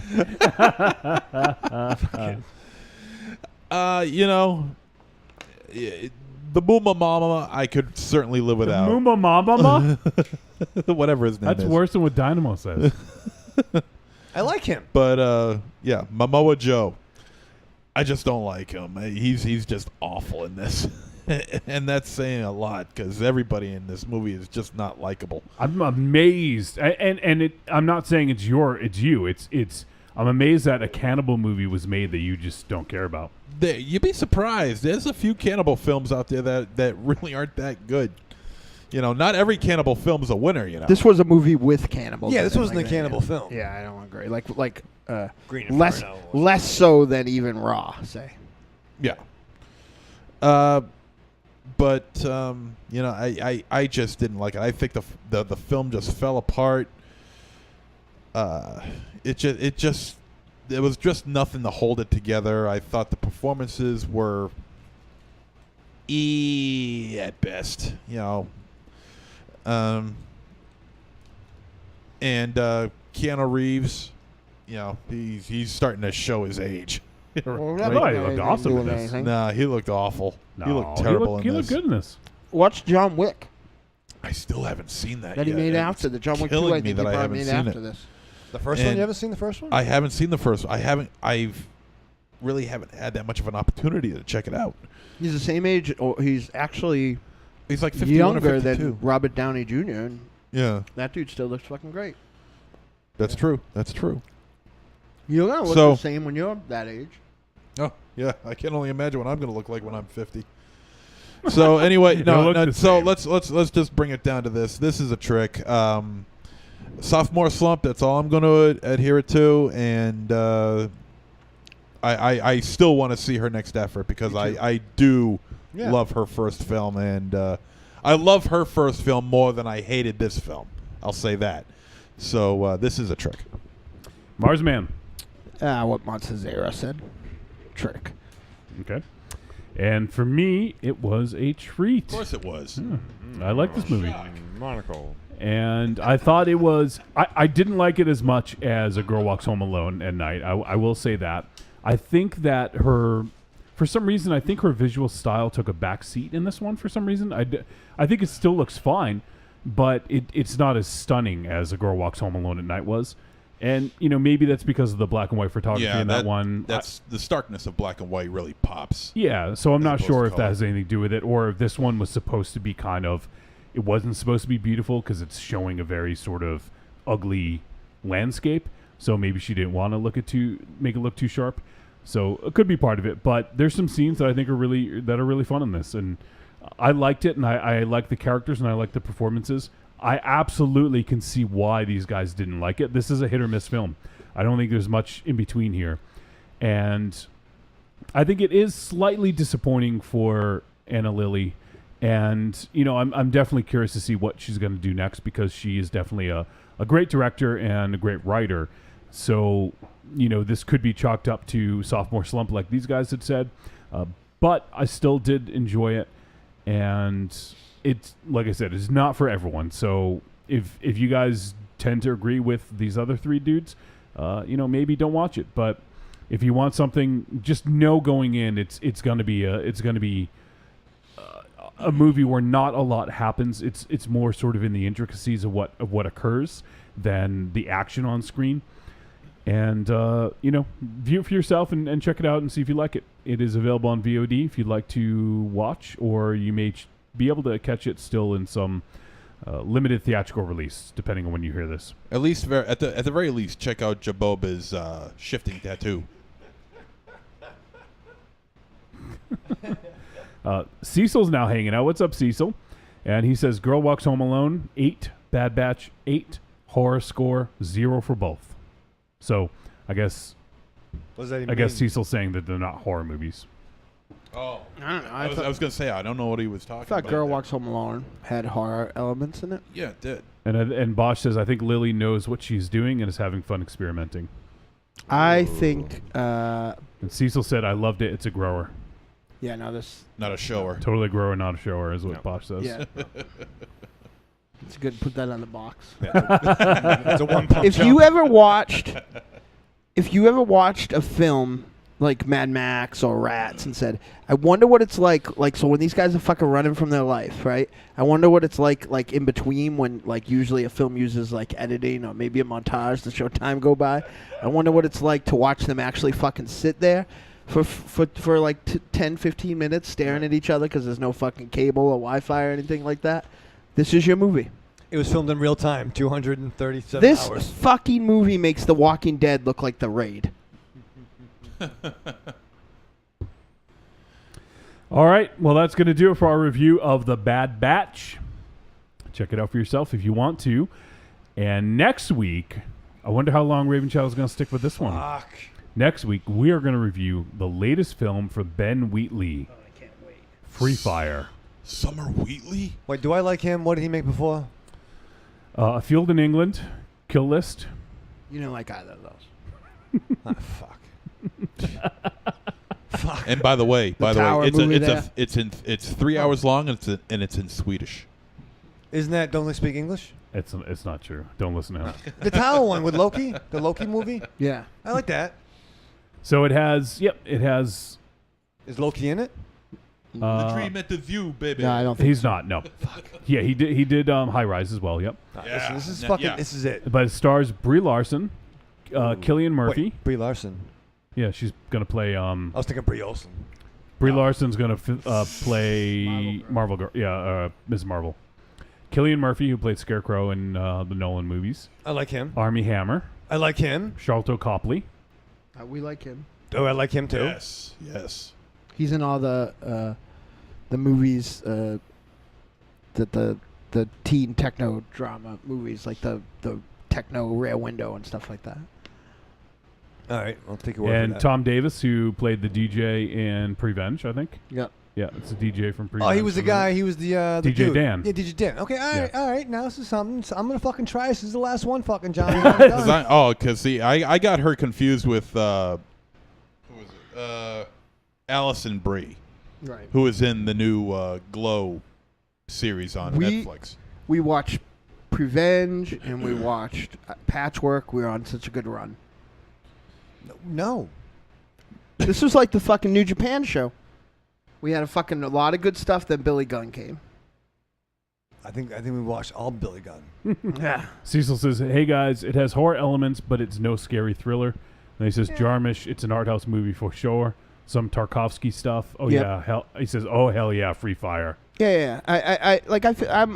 I paint my horror with a broad brush because I don't know. Like if I only said horror movies were horror movies that were scary, then there would be very few horror movies in my opinion. So SL says, "Oh, your boyfriend Ben Wheatley." I think SL she means me. Yeah, SL, I love you. Bosch says Ben Wheatley's great. Cecil says High Rise is better than Belko. That's fair. And I like Belko. Tom C says Belko Charlton was good. is the niftiest fuck. Belko was good, but High Rise was pretty SL, fucking you'd make awesome. this. If I watched this movie with you, it would be tolerable. And Cornelius corrected us all, Captain Marvel, not Ms. Marvel. Slow it down, Corny. Okay, for Right. a long time. All right, Yeah. that's a new thing. All right. She You was. know, She was Shazam, Miss- Captain Marvel. Okay? Corny, you get a pass because you actually read comics. But the Yeah. first motherfucker that corrects me that doesn't read comics. Yeah. Captain Marvel's Billy Batson. Okay. Right. Why would he say his name? He introduces himself, and lightning bolt comes down, and he turns back to Billy Batson again. It's dumb. He's not Shazam. He's Captain. Yeah, but that's not anybody's fault. Somebody like Marvel owned that name. They just trademarked it when DC bought it, so they can't have it on the. They can only own it on the cover. He can be Captain Marvel in the books. They just can't have. That's why all his books Sure. were always Power of Shazam Sure. or One Magic Word Shazam. Right. But the real Captain Marvel is Billy Batson, right? I think the real That's true. That's I think the real Captain Marvel is the guy that died of cancer. He was my Captain Marvel. But he wasn't the first. Yeah, well, I was also not 50 years old in World War II when his books were coming out. Like, Well, that don't- shit wasn't going on when I was a little kid. Well, because DC Didn't come stole out it. until the Legends. Bought it. Cecil says, I always look forward to your take, Mars. Thank you, Cecil. We should do a show because nobody here gives a fuck Sucks. at all. All right, so Free Fire is up for next week. Fucking great. And what, you're not looking forward to it? No, I'm sure it'll be fucking. I'm gonna love it. I bet it's gonna be awesome. Guys Supposedly, it's like a fucking 90-minute gunfight. Guys only have Is it one. good? Guys only have one quasi miss, in my opinion. I've seen all his films with. Oh, it's that movie? What? Oh, I'm excited, Johnny. I could tell. I could smell it. Yeah, I want to see that. Oh, here's the trailer right here. Don't show me the trailer. I want to be surprised. I think it's that movie. It's set in Boston, too. 1978. Yep, Yeah. sold. All right, treat. You reviewing it right now? Yeah, I'm in a good mood now. Go fuck yourself, Coop. No, Hey. I'm sorry. I'm Jeez, man, you are really getting rough on I am upset. All right, so we're going to head to another break. We're going to come back, and we will talk about our trip to Long Beach, and then we're going to play the voicemails we got and wrap things up. So we'll be back in just a few. The following message is a paid advertisement for the Cult of Muscle podcast. The Cult of Muscle. You're either in it or you're dead. It's the dawning of a new age. The halls of Valhalla have been shuttered. The heroes of yore have either retreated to the shadows or taken to capering for the amusement of the small folk. Their past glories a distant memory.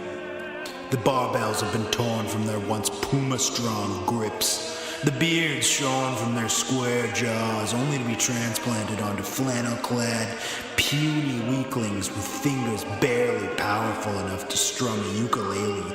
The time has come, my brothers, to restore order from the chaos. No longer will our heroes be forgotten. No longer will their great deeds be viewed through a foggy lens of irony. Hear now our rallying cry as we scream it from the mountaintops, as we bellow it from iTunes and Libsyn and Facebook. It's time to join the cult, my brothers. So don your cloaks and enter the Cult of Muscle.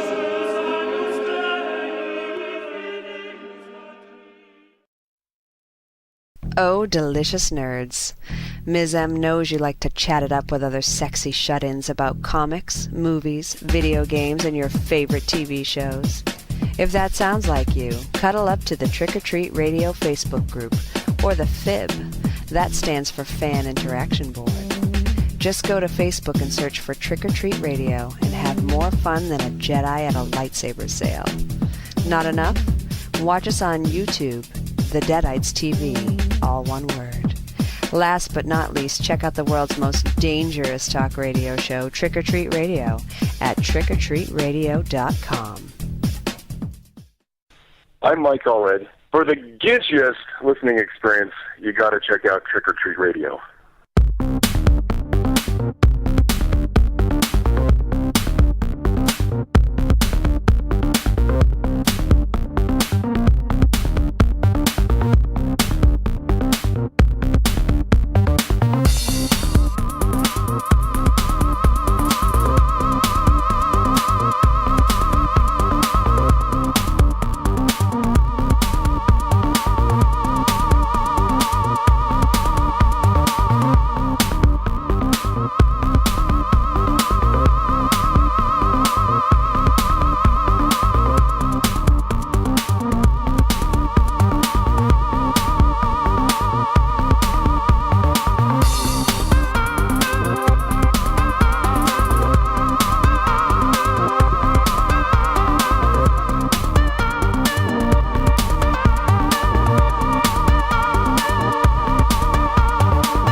We are back on Trick or Treat Radio.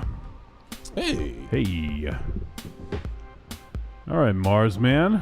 We'll talk about some fucking Long Beach action. I'm still pissed off. Why? Because that movie pissed me off. And then hearing people talk about it pissed me off even more. Yeah, we just got back from a great trip, though. Yeah, and then I came home, and on my last day of vacation, I watched this. It's bad times.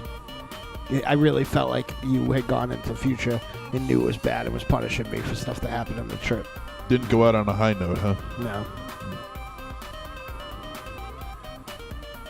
Can we watch Death Note when that comes out? If you want to. Yeah. I like Adam Wingard. All right, so you sent me a bunch of photos. I'm trying to think of how I can quickly get these. All right. So, I had a weird fucking flight. I think I flighted.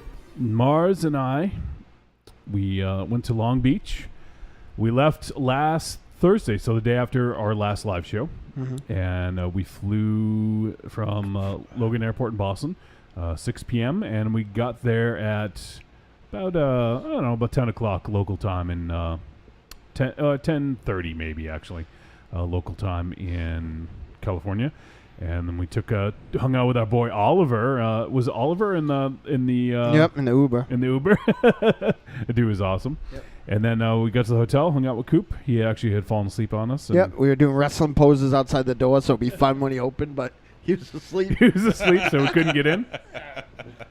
But we eventually got in. So no, it was really awesome. We got to hang out with the main crew was myself, Mars. We also hung out with Coop, Jakey, Yori. We all kind of stayed in the same hotel. And then Kelly was with us for a good portion of the weekend. Kelly Baird, who regularly makes appearances on the Cult of Muscle. Yep. And is who may be my Dynamo's child. spirit animal. Well, no, CDR is my spirit animal. He may be my kid, though. You guys are cut from the same cloth. Yeah, that's for sure. Cut from the same. Might have been made from the same DNA. Yeah. And then we also got to, so on Friday, we got to, well, let me see. You did make a compilation of I wonder if you could make like a slideshow and slide it into the... Oh, well, I can do that, but it's just going to take time. All right, so Mars, why don't you talk about, I'll get some stuff ready. How bad the fucking plane ride there sucked? No. Yeah, it was fine. No, I hate it. It was fine. Which airline did you take? Fucking nightmare murder turbulence train. We took Delta on the way there and American Airlines on the way back. Yeah. Somebody pulled me on my seat, told me I could ride another plane because I was too fat. Did they drag you off? Yeah. So Mars, why don't you talk about Friday? Who do we like I meet said, up with? Friday, Oh, yeah, we met Oliver, the Uber driver, then we got to the Thursday. Thursday, all right. So Friday, we slept in. Well, you guys slept in a little, not too late. I woke up and had breakfast by the pool. And then around noontime or so, Steven Scalata picked us up. No, it was actually breakfast time.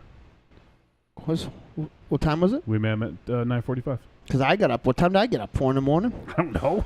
I had a whole fucking breakfast and listened to 2 podcasts. You did have 2 breakfasts. Yeah. So around I don't know what time it was, Johnny. But Steven Scalata picked us up and we went to a place called the Breakfast Bar, which had almost no breakfast options on the menu. But that was really awesome. Neck is even cooler in real life if you can believe it. We just fucking talked about shop and shit we liked, and it was fucking awesome. And it was cool, for Coop to meet some of these people that he'd only, didn't. He didn't even know that Neck from back in the old Palver days and the GGTMC board and Twitter and stuff was Steven Scalata. So he didn't even know that he'd interacted. There we go. So got a picture of us there. Handsome picture of all 4. Oh yeah. So we got to hang out with Steven Scalata. He was wearing a Fast and Furious Tokyo Drift shirt. Yeah, he is. Which is fucking awesome. Yep. Got to hang out with him. Super, super fucking cool dude. You guys know, when we talk to him, he's even cooler in person. Yeah. That's cool. Yeah, no, he was super cool. Awesome He's dude. the one that brought us fucking Miami Connection. Neon Maniacs. Neon Maniacs. Yeah. Yep.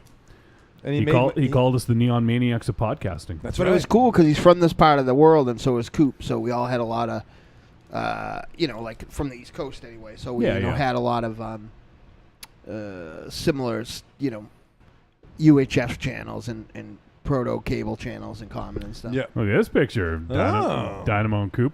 So this was, and then after that, we hung out with Steven, and it was fucking awesome. We spent about 2 hours with him, and then we went back to the hotel, and pretty much waiting for us was Michael Ledger. Oh. Actually came flying out of The the bathroom Ledge. on fire. And so we got to hang out with Ledger, and he took us on a fucking tour. First of all, there was a plane that fucking crashed on the busiest road in California. It's true. Are you shitting me? So traffic was fucked. So and they closed down the road that we're gonna take. So Ledger didn't know where to go, so we had to take a detour. It was a two-person plane, one of those little Like a planes. Harrison Ford plane. Yes, and Scarlotta made the joke that it was Harrison Ford flying it, which was kind of funny. So we did meet up with Ledger, and we finally eventually he took us to lunch. Went to a place called Javier's, which had amazing Mexican food. Ooh. And then after that, he took us on a tour of Blizzard. Blizzard, as you guys know, is one of the biggest gaming companies in the world. They've created StarCraft, Diablo, World of Warcraft, and holy shit, I'm drawing a blank on their Overwatch. Overwatch is their big new game. Oh shit! So they have some of the biggest games ever. And we got there, and there's a fucking campus. It's like a college campus. Yeah, there's like 14 buildings that they own. And they have a cafeteria, they have a gym, there's an outdoor area where they work out. It was nuts. Crazy. Fucking Crazy insane. stuff. And there's each building has its own statues in it, and they have like a museum. So fucking nuts. Here's some of the pictures here. Yeah, it's cool. No, I Martha saw took. some of those. It was great. So those things are like 12 feet tall. yeah. Shit. Oh, there's is there any more of the? Yeah. Okay. So they're a little mixed up. That's fine. Yeah, sorry. There's another Scarlotta one. So and here's that was a great moment, I think. Yeah. Yeah. So when I got to Ledger, had kind of like set it up so I get to meet some of my old former coworkers I used to work with, and I didn't know that they were gonna come out. So I got to meet four artists that I used to work with, and it was really cool. Just to, we got to hang out with them for like 15 minutes. It wasn't that long, but it was great being able to see them. We got our picture taken, and right in front of the big statue in the middle of the Blizzard campus. So that was awesome. There's some other photos of Blizzard. I feel like if I played World of Warcraft, it was me on the ledge. Yeah, if I played World of Warcraft, I wouldn't do anything. That's all I would do. So let's go back some photos here. So after that was a good time. It was an awesome time actually. And then Ledger took us just driving around. Like he showed us kind of where he lives, and Mars kind of fell in love with Aliso Viejo. Yeah, I fucking love it. It's where I'm gonna live. So good. I'm leaving Grafton. I'm leaving the ship. So we hung out there for a little while, and then after that, we met up with some other folks from the podcast sphere. Not all of them have their own podcast, but they're involved with other shows. And we hung out with. So it was obviously myself, Mars, Coop, Jakey, Yuri, and then we met up with Wes. We met up with Kelly, who are frequent contributors to the Cult of Muscle. You typically hear them together. Yeah, the whole legion of substitute culters were there, Yeah. And also Tanner. And so we get to hang out with those three dudes, and they were fucking awesome. We went to a place called Congregation. Yep, it which was awesome. Was a nice bar, Raven Shadow. I think you enjoy. The Nation of Congregation. That's right. So we were able to get a picture of all of us together. So you can see that right now on the live feed if you guys are watching it right now. I know this might not be as exciting if you're listening to the podcast. It's more exciting than the movie we reviewed. Me and Kelly, and looking at that picture now, I really cements it home. I think I'm Kelly's dad. Looking at that picture, I could tell that Wolfie looks really uncomfortable. Why? Just the way he's positioned. It's like his arms are both like all the way up here, and he's like hunched down here. He's having a good time. He's on vacation. I know that, Seeing some asshole, friends. but I'm No, just I mentioning think- that he looks a little uncomfortable. I don't think you need Johnny needs you to speak for him. I don't think Johnny needs you to speak for him. I think Johnny does need me And to that speak night, for him. we went back to our hotel room. You would have loved this, Raven Shadow. Yeah. We stopped at a liquor store. Nice, thank you. We played. We played. Wait, what did you buy, Mars? I forgot what they're called. They were these like little Christmas tree balls. Christmas tree ball shaped things, and they I don't know. They had I don't even know what was in One it. was a but- mudslide. Yeah. Oh, I don't like that. And Mars may have had some medication or something, or I don't know, but Yeah. he was literally out in an hour after drinking. Well, those things I had one. And They I were fucking- 20% alcohol. I fucking killed it. And I'm like, wow, this is really strong. And then I looked at it was 20% alcohol, and then I drank a Guinness, like a giant Guinness. Nice. And I found out that house beer that I got at Congregation had a pretty good kick to it too. yeah. So I laid my head on Jakey's lap and fell asleep. Oh, I saw that picture. Yeah. Jakey didn't. He was up. You know what I mean? All right, so let's move on, I guess, to the next day. Yep. We'll push this live here. And so we went to this awesome restaurant called the Potholder. It was the fucking best. We went twice. We Yeah, went we to did all go the twice, restaurants yeah. twice almost. Yeah. And it was really good breakfast. And I don't know, this is a picture of Kelly, Jakey, and myself just looking at something. Oh, you know what I got to say, by the way? Corey, so Congregation, that's what it's called. Jakey and Yuri bought me the most delicious burger that I've ever had in my fucking life at Congregation the first night. Like, I loved it. Like, I was so full. It was one of those instances where you're so fucking full, but you're like, I could probably choke down another one of these burgers because it tastes so good. Yeah. Congregation. Ooh, of a cow. All right, so Mars, next up is the pancake. Yep. Oh, shit. So we're looking at the menu. Wow. We're looking at the menu. It's like Captain America's shield. It is. We walk in and Mars sees someone walking with a huge fucking pancake. And he's like, oh my fucking God. And then he looked at the menu, saw 18-inch pancake. He shut the menu and knew exactly what he wanted. When she came over, do you remember what it was called, Mars? It was like the Big Jack or something like that. I don't know. I don't remember. Well, anyways, so The big asshole. it comes out. She says, "Are you sure? It's as big as an extra large pizza." And Mars is like, "Yeah, I'm sure." Brings it out. It is fucking huge. I was fucking ready. Yeah. You guys can see here if you're watching. Size of that. If you're watching live, It is feed, bigger than my very large head. It's like 3 of Dynamo's head. Yeah. And it also came with eggs and bacon and sausage. That's just fucking. Because Now the was- legend now said, was "Oh this- yeah, you need eggs and bacon." Yeah. and sauce." Now, is this like a challenge? Like Yes. If you, yes. Oh, okay. If you ate it all, you got a shirt. And it was cheap for a challenge. It was like the irony is, I $15. didn't even know. I just wanted it. Yeah, at the end, she's Oh, really? like, "Oh, you're not going to finish it for the shirt." So What shirt? In that case. he became Joey Chestnuts over here. Yeah. So Mars, starts digging in. By the way, I tried the pancake. It was really fucking good. It was one of the better pancakes I've probably ever had. And so Mars is rocking the boysenberry syrup. Yeah. See, I was doing it smart. I was cutting some off, putting some butter on. Yeah. Put But some what I syrup. was cutting off was the size of like a fillet. Like I was like, no. It's the same way I would eat a normal pancake, except as opposed to bite-sized pieces, I was cutting off the size of a small steak. Jesus. So, and this is a little fast forward here. That's Joshua Libre, Oh, man. who we got to hang out with. Oh, look at the beard on him. So Joshua That's came. That's Jakey, buddy. That's fucking damn it. There's 2 people in there. Which one do you think is Joshua Libre? Yeah. By the way, I found out that Dr. Pibb is really Mr. Pibb. Yes. Yeah, it's Mr. Pibb. Yeah, Kinda I like thought it Dr. was- Spock and I Mr. thought it was Spock. Dr. Pibb. He kept had trying. He had never passed his medical. Fucking how dope is Joshua Libre? Oh, he's awesome. He's the fucking He's the best. fucking That's cool. best. Yeah. he's cool. Did he ask about us? No. No, not at all. Come on. Though he came just in time for me to play Kelly 13 finished flashbacks. There you go. All right, I so think Kelly didn't believe you were real. once again, we're jumping around a little bit here, but here is the Long Beach Performing Arts Center. This is the massive building that we walked around to try to find where the show was. Yep. So that's what we're looking at here. Here's Dynamo and Yuri. Hey, Yuri. She's very Which is a pretty. very nice picture. Oh, she's beautiful. She so generous. She takes real good care of me whenever we hang out. It puts up with everyone's shit. She does too. Yeah, Yeah. she deals with like I don't know, a lot of fucking chicanery. And so here is Dynamo with Coop and Joshua Libre sitting at the wrestling show. Sucks. I'm so upset. He was wearing his Wednesday Night War shirt too. Joshua was. Nice. Cool.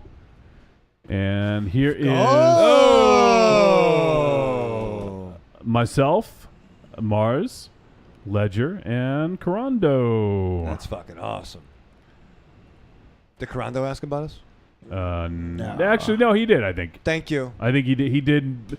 You guys came up in conversation. Yeah. Oh, you left those two assholes at home, huh? Mm-hmm. So, there is a picture of me and Joshua Libre. Yep. And there's the that's awesome. Myself, Mars, Carando. Look at that awesome Carrie shirt. I know. Carando was the coolest. He's so nice. Yeah, super nice guy. He's so classy. He at the wrestling show kind of pulled me in and said that he was sorry that my special lady friend couldn't make it, and he'll come visit when she feels better. So yeah, just a super the classiest of classy guys. And we found out Karate Kill is just around the corner. Yeah, that's awesome. July 18th, which is 2 weeks from now. So we are going to have a return engagement with Carando. Yeah. He's going to be back on the show sometime soon. Get your copies soon. Oh, and there we go. That's as far as Dynamo made it with the pancake. Yeah. It looks like the Wu-Tang W, Mars. Yeah. Everyone says that I was making a funny face, but that's the face of somebody that has 10 pounds of pancake batter. And so you made about 1/3 of the way. All right, so it's an 18-inch pancake. How much did it weigh? A lot. I don't know. I didn't. I would say that I cut off. So, do you see that part, like right there, like not the more jagged part, but I cut in the center on the like so you know how it looks like Pac-Man? Yeah. I cut the bottom of Pac-Man's jaw off there. Yeah. And brought it back to the hotel with me, and I feel like that weighed like a pound. Wow. So, I'm in business. So Mars couldn't finish it, and so he took some of it home. He didn't take all of it home, though. It was just a little bit too much. Where would we put it? A little too much for There'd you, be Mars. an extra bagging charge on the plane back. Want to check this pancake, please? Yeah. So Mars he cut off maybe like 1/3 of this and put it in a box, took it home, and later on, so we talked about this. It may not be as funny relaying it, but it ended up becoming the cake in the bank. And Mars got to turn the pancake in for a title shot. For a title shot. So right as we're getting ready to check out of the hotel, Mars runs to the kitchen. He runs to the fridge, pulls out the cake in the bank, hands it to me, the referee, and says he's gonna cash it in. And he immediately pins Coop. Yep. Wow. 1, 2, Yep. 3. But both their shoulders were down. Yeah. Who booked this? So now that There's no winner. I couldn't name a winner. the title's held up. Yeah, title's held up. So we're gonna have a rubber match. He made me tap the first time with Yes, the outside with his Boston- finishing move, the outside Boston crabs. I think might be a picture of the outside Boston. I don't know. Crab. I put it in. 'Cause Oh, my you belly, did? I just realized. I had it somewhere I think different. I saw that. My belly's hanging out. It's bad. A lot of dudes in hotel rooms. Yep. Drunk dudes in hotel rooms. So that was Saturday. I'll get to Sunday in just a second. Let me just see in the chat room. I think there's some talking going on here. Courtney says that's a Brainiac pancake. It is. Yep. Cecil says, "Did you guys play any Magic the Gathering?" No, we played Fire Pro Wrestling. We played Street Fighter 3. We played Bomberman. We played Bomberman. Well, you brought a system? Someone brought a system? Coop brought his Dreamcast. Sega Dreamcast. Yeah. On a plane? Hey. Yeah. What, on a plane? What do you think? It's fucking contraband? I don't know. Cecil says, "I've been looking so long at these pancakes of you, I almost believe they're real." Sure. Good one, Cecil. I like it. All right, so These let me. Pancakes are all that I feel. All right, let's go to Sunday. Let's see what we have here for pictures. Oh, there's a pretty good amount of them here. Yeah. All right, so So me and Coop infiltrated a anime card game convention that we weren't supposed to be in. Yeah. Went around, took pictures. so that's what that is. Is some kind of Yeah. Is it Transformer or Voltron? The best part was No, it's not Voltron. the best part was that we had like wristbands on from drinking somewhere else. Oh, yeah. And so they were giving some guy who obviously worked there a hard time because he lost his credentials, and we just held up our wristbands and walked in, and they're like, "Oh, see you going in." So Coop's like, he's like, "Do you want your picture with Voltron?" I'm like, "Yes." So yeah, we infiltrated and this is also where I met Damon from the Purocast. And he's real nice. We talked about he's a big Jushin Liga fan, and I was very shy. Coop did all the talking, but You know, it was cool. It's like I really enjoyed that podcast, and it was cool to meet him. I hope I'm saying his name correctly. Yes. But, like, I really... I'm sure he's not listening. Yeah. And there he is. Jushin Thunder Liger. One of the Tempura boys. One of the Tempura boys, yep. So that's from the show. Once again, Yeah. another Jushin Thunder Liger. Oh, Look at that those cute fucking picture. guys. Beard of Doom. Warbeard. Yeah. Mars and Jakey. Go back. Oh! Go back. There's a Thai guy in the background. That person who was so moved by me and Jakey's crying in the background. And Tom C is there behind us. Yeah. Mars, what were you thinking about in this photo? Wow. I would. It's about an inch away from the ZSJ. The center of this photo is Zack Sabre Jr.'s package. Right. Yeah, It's very prominent. That's where I was. He looks kind of like Tiny a little bit, and Ryan Gosling. It's got a Ric Flair profile. Yeah. So one of the cool things. Whoa. So one of the cool things of the weekend before we get to this. That's a bear hug. Was Coop's favorite. One of his favorite is the guy Juice Robinson. Yeah. And my favorite is Zack Sabre Jr. And they fought in the first round of this tournament. Was it Juice Robinson, C.J. Yep. Parker? It was. So okay. us having dueling chants kind of like fucking made, like, our section was intimidated by the veracity of me and him. Let's go Sabre. Let's go Juice. Let's go Sabre. Let's go Juice was like people were kind of like moving away from us because we were throwing elbows while we were doing it, and then every time somebody reversed something, it was one of the best wrestling experiences I've ever had because I've never the closest I ever had is when Tiny got mad at me for voting for I was like James Gibson was fighting Christopher Daniels. And I went, let's go, Gibson. And Tiny gave me a look like it said, like, I voted for Donald Trump. Yeah. So, but, yeah. So, Kelly, my son, had never played Dreamcast. And, Uncle Jakey was just teaching him. That's all. There's nothing lecherous or weird going on in this photo. I mean, No, not at all. Looks a little lecherous. No. Just a little bit. A little bit. Whoa. Speaking of lecherous. Little butt-on-butt contact. Yeah, so Mars... Well, it's something important on Saturday that you glossed over, Wolfie. Yeah, I was trying to on purpose. Yeah. That's a moon So landing Wolfie if I ever saw one. Wolfie was part of a phenomenal natural thing that people don't generally get to live through. Wow. Yeah, they die. They die through this. Kelly and I are renowned for one thing. Oh, dropping bombs like Saddam. Shitting their pants. Right. Wow. Yeah. I've never farted so much, and Kelly matched me. It was like an elbow battle in wrestling. And Coop almost kept up. Yeah. It was fart. It was fart for fart. Talk in the mic. It was fart for fart. I'd go, and he'd go, and Oh, it didn't sound like that. Yeah. It was like... And Wolfie went to the other side of the room and slapped it. He sounded like he was crying. At one point, I was like, "You're not yelling at Coop for farting." He goes, "Coop has plants in his butt. You guys smell like rotting carcasses." Oh, wow, yeah. I feel bad for that maid. It was a bad time. Now, So I ended up sleeping on the floor, by the way, because we we're comfortable with our sexuality. We shared beds. I slept with Coop the first night. That's nice. Coop slept with Mars the second night. Wow. I And then Coop slept with Mars the third night. No, and then fourth Coop night. slept with Kelly on the third night. Yeah. Mars took my bed, and I stayed on the fucking floor because there was no way I was sleeping anywhere near his fucking deadly ass. Those aren't pillows. There's no fucking way. Wowzers. These were queen-size beds, by the way, not twins, so there's Yeah, a little I- bit more room than...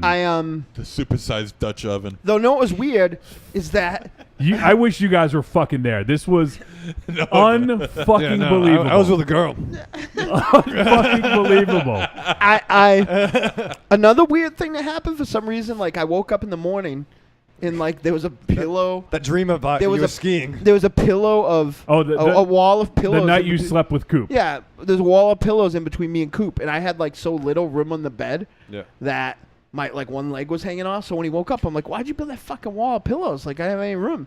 He's like, "You built that." So I don't know, whatever reason, I built the Great Wall of China in between me and Coop, Here's the very handsome Tanahashi. the ace of the universe. Yep. There's Matt Jackson. Yep. The Young Bucks. Young Bucks. Another Jushin Thunder Jushin Liger. Thunder There's Big Mike and Hangman Page. Yeah, I have no recollection of when that's from. Spoiler alert. Yeah, no, look at that. So these shows were taped.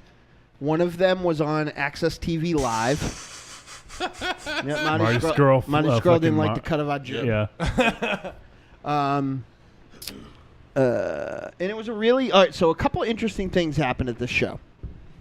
One of which was the merchandise line was so long that people that were in line in front of us when we finally said fuck it when the show started, we were like fuck it, we're not going to miss the show, right? We're getting to their seat at the main event. Jesus. People missed the wrestling show. Am I exaggerating at all, Wolfie? No. People missed the wrestling show to wait stand in in line merch. for merch. Really? Like literally, and the thing is, the line was so long; it was like almost out the arena, and I don't know what took so long but it just was so fucking long, and so we decided there's no way we're waiting in that. Like we wanted to buy merch, there's no fucking way we're missing the show. All I've wanted since I was 11, and I saw, maybe 12, and I saw the King of Sports logo for the first time. Like, I wanted one of those fucking shirts. Like, Jushin Liger, wrestling. But you can probably get it online, right? You can probably. Sure, you have to pay $20 shipping It's from more Japan. than $20. Oh, yeah, And it's a little bit more special if you get it at the event. Anyway. I tried to get that track jacket, and the track jacket only cost $70, and the shipping was $60. Yeah. Oh, I forgot. Wow. So we just skipped merch. There's no way we're gonna miss the show. There's one dude who finally got to his seat during the second to last match of the show, and he was like, "I can't believe the merch took so long." Right. He missed 3.5 hours of the fucking Christ. show. Merch ain't that important, man. No way. So Now, I was going to buy... I would have spent like I was going to buy $100. 4 shirts Yeah. because there were 2 shirts, 3 shirts that I wanted, 5 shirts. I wanted to buy a shirt for my special lady friend, and I wanted to get a shirt for a buddy who wasn't able to go. So Was it open after the card? not you guys. Well, yeah, it wasn't. Yeah, I kind of Well, figured. there wasn't like I thought about it, but there was not like I couldn't get one for my special lady friend, so there certainly wasn't U size ones. There wasn't small people sizes. I'm an extra large. That's true. So, and there's no extra large, by the way, because I didn't get any shirts either. Because by the time we got to the merch, we're like, okay, let's get there early as soon as doors open the next day. Got there, went immediately to merch, still waited in line for an hour. Fortunately, we didn't miss the show, but when we got to the front, there was like 3 shirts left. Like 3 designs. And Coop took the And- last one in like a man size. And they had like very few sizes. I couldn't get any of the ones in my size. The only one I could have got was the Bullet Club one, and I just didn't want it. Now, how large was the crowd? How many people were there? It was packed. 3,000 3,000 apparently. 3,000. Now, here's what's interesting about this. When Jakey and I were on the phone the day we were doing tickets, I was going to like, well, just get me so they went on sale on a Thursday, I think. And I was like, well, just get me one night and I'll get the other night tomorrow. The next day, right? When I get paid. These things fucking 2 nights, 6,000 tickets sold out in 20 minutes. Then they reconfigured things and opened up some more tickets, so. Wow. Yeah. So, and this was their first foray into America, so I think they wanted to just they didn't want to go to like a huge arena. Right. And it was recorded for night 1 was recorded for Access TV. Yeah. With commentary by MMA legend Josh Barnett and World Wrestling Federation commentary legend JR. Yep. JR. Oh, nice. Oh, wow. They were right near us. They were Yeah. about first night we had 8th row and they were 8 rows in front of us, and then the second night we had 2nd row and they were right near them. There's Coop with Roppongi Vice. Yep. No. Oh, you're seriously? Yeah. Nice. How'd that happen? He went to a meet and greet. Oh, okay. The day before the first show, he was able to get a ticket for that. He also met Will Ospreay. Yep. Oh, yeah. High flying Will Ospreay. Kushida, the time splitter Kushida, Nice. who is the ROH TV champ and also the IWGP Junior Heavyweight Champion. So I think did he get to meet someone? Oh, he got to meet Tanahashi. That picture's the fucking best. Yeah. I'll have to find that Did one. he? And he also got to meet the commissioner of New Japan. Yeah. Oh, yeah, I saw that picture. Let me find the Tanahashi one because that one is just adorable. They probably would do like New York next, right? Maybe, yeah. They're not coming back till next year, though. I'd be down with a New York trip. Well, I mean, I bet you they'll do both, and I would do both if I could. So All right, I gotta find this. I would only picture. do Long Beach if everybody was going though, because I had a really good time. But well, I mean, there's people I live there I'd like to see. So depending on what's going on, but All right, let's see here. There's a lot of pictures to go through. Let me find the right one. My name is Bullet. Your name's Bullet? Yeah. Oh, shit, is that Rick Rude? Yeah. All right. There. And I have some photos too. Maybe I'll see if I can show some of mine as well.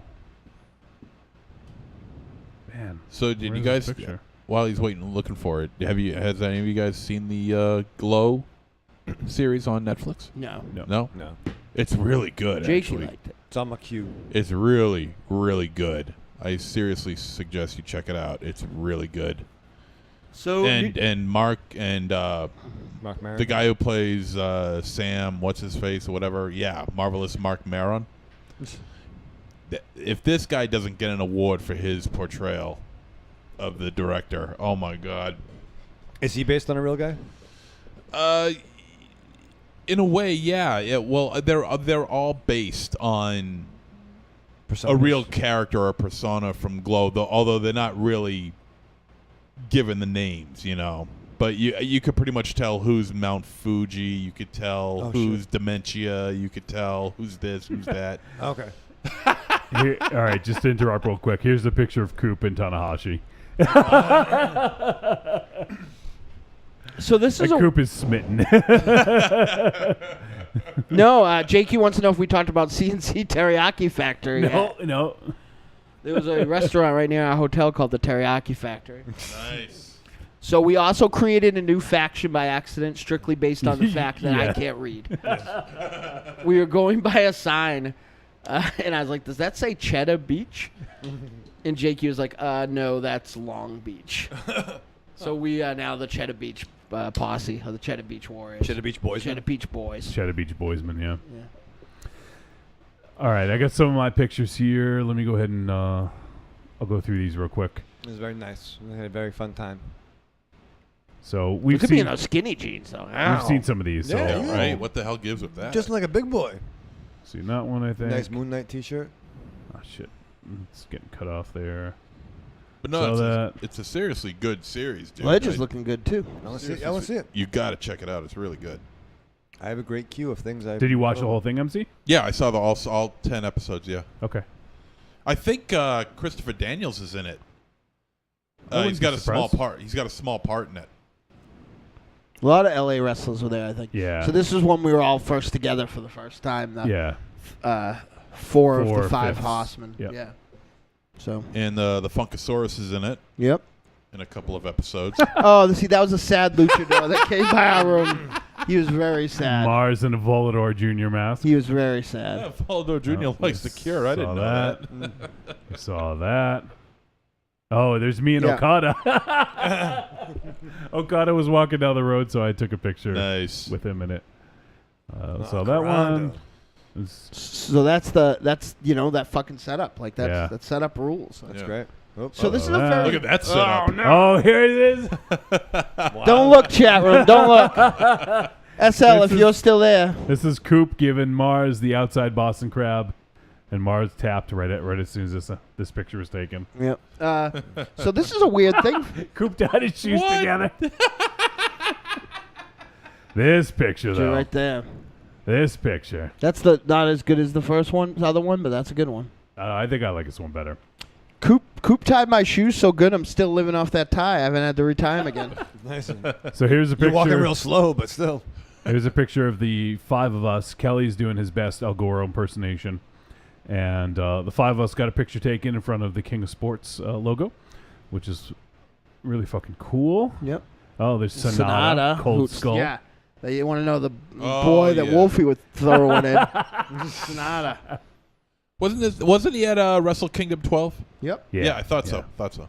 That's where we were sitting. Yeah. This is where this fucking match. Is Kenny Omega the versus best live wrestling match I've ever seen. Tomohiro Ishii. unfucking believable. There was a part where I've never. This is I marked like I was screaming like a maniac when I found out what happened.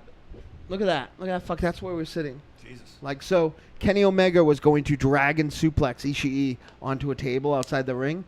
Well, he's going to give him a German suplex, and Ishii held on with his arms. And then he gave him a half Nelson suplex. Ishii held on with the other arm. And then he gave him a dragon suplex, and Ishii held on to the top rope with his teeth. And like fucking Kenny was like pulling. Oh, isn't there a picture of him holding onto it with his teeth? I didn't know what that was all and about. Then he hit the fucking dragon right on the Snapdragon. table. Snapdragon. Oh, Like, man. that match, if you have the opportunity to see it. Now that show, Kenny in Omega's its entirety, if you don't have New Japan World, is going to air next Friday night on Access TV. So you can watch you have- night one. Yeah, if you guys have it, AXS, Access, whatever you want to call Yeah, it. you can watch night one. Now it's probably playing heavily in reruns. I DVR'd it if you actually want to hang out with me for a change. And then you can watch night two this next coming Friday. And I'm telling you, just come over to watch the Ishii. I mean, I can put on New Japan World and we can watch it at any time. But, just come watch the Ishii match. Now, a lot of people were complaining about Josh Barnett and Jim Ross. I think it was fine. I don't know why Jim Ross can't get these guys' names now. It's not like it's his first show. He's been doing that Access show for about a year now.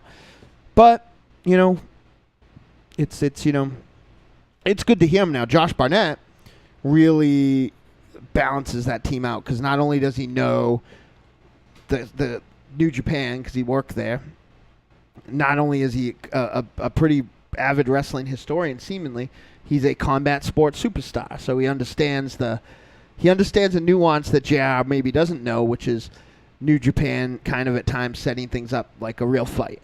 But like I was saying, this is weird for me because I grew up, Jushin Liger, for example, and Tatsumi Fujinami and the guys who would come to the NWA/WCW, Great Muta, later on after he had come and gone, those were like indie bands for Tiny and I. You know what I mean? Like, and then later on when Wolfie and Tiny and I would like get tapes, we'd always see we get tons of New Japan. Wolfie would get Michinoku Pro or Big Japan maybe, and I would get the Samurai TV. Well, FMW. Yeah, I get the Samurai TV, New Japan tapes or the compilation of like G1 or something like that, or Best of Super Juniors. That's what I would get. I love New Japan, but it's not like something that everyone knew. In that time, they would not have sold out a 3,000 person arena. Now, my assistant at work bought me a Bullet Club shirt at Hot Topic. Yeah, it's true. Nice. It's pretty ridiculous. 3,000 people in the building. This show was covered on ESPN, on Vice, on SportsIllustrated.com, everywhere. This is the new hotness. This is the first time in all of its 20 years, however fucking long it's been together. Like Ring of Honor's been going just about as long as me and my special lady friend, so about 16 years. Ring of Honor has never got that sort of notoriety. Chikara, other than in GIF things, Pro Wrestling Guerrilla, they're great federations. This might be the first. Yeah, and New Japan is internationally number 2 to WWE. Right, yeah, as far as no doubt about touring. it. Like the American market is the only thing they haven't cracked, and now seemingly. And now they're doing it. That's excellent. Yeah, so it's definite competition, and we were talking about a lot of possibilities, a lot of money that is on the table right now. You know what I mean?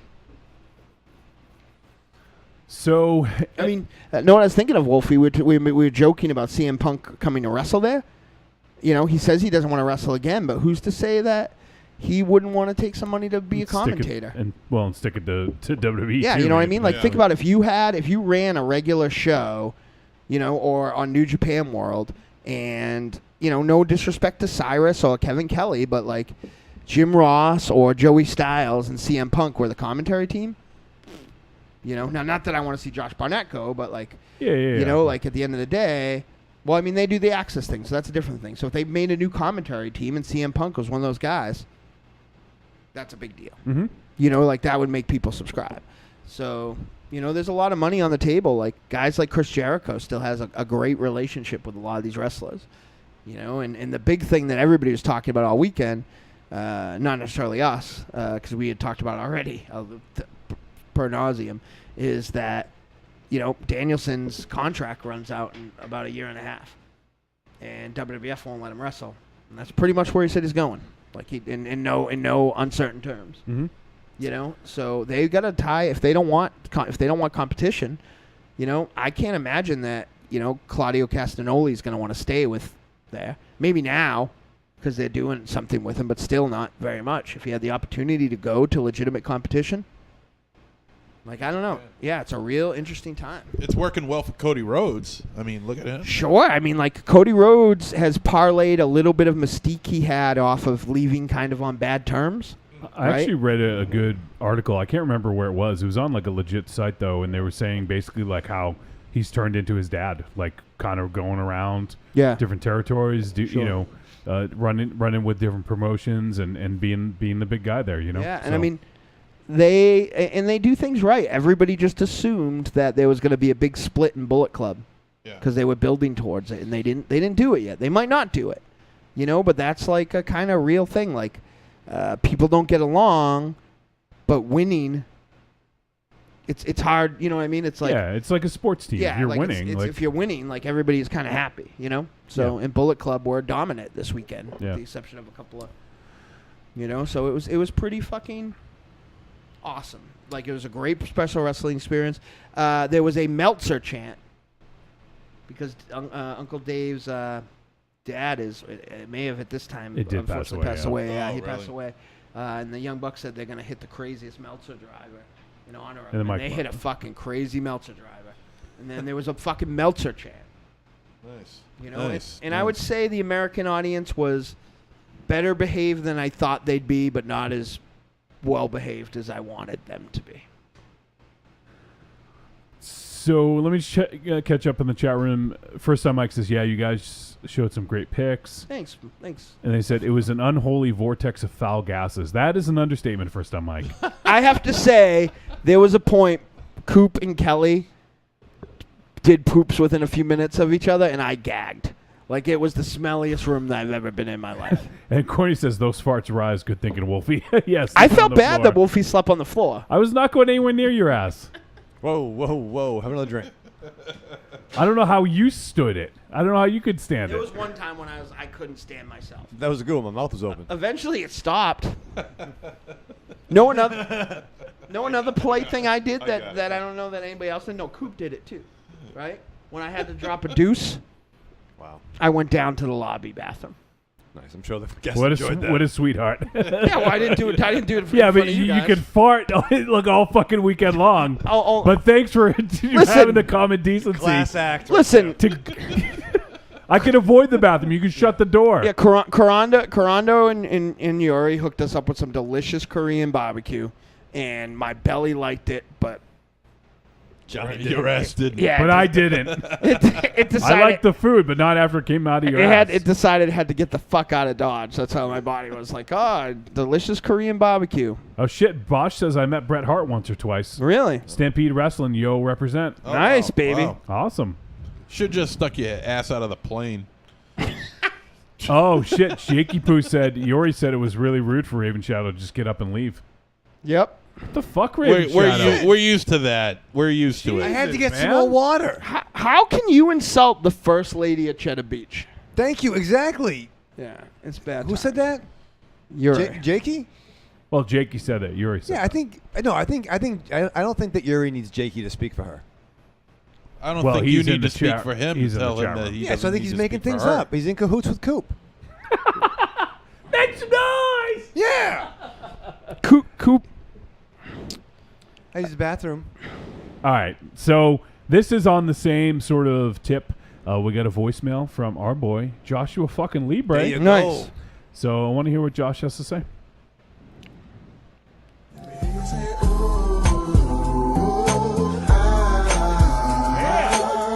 Oh, shit, I got my headphones on. How can I hear it?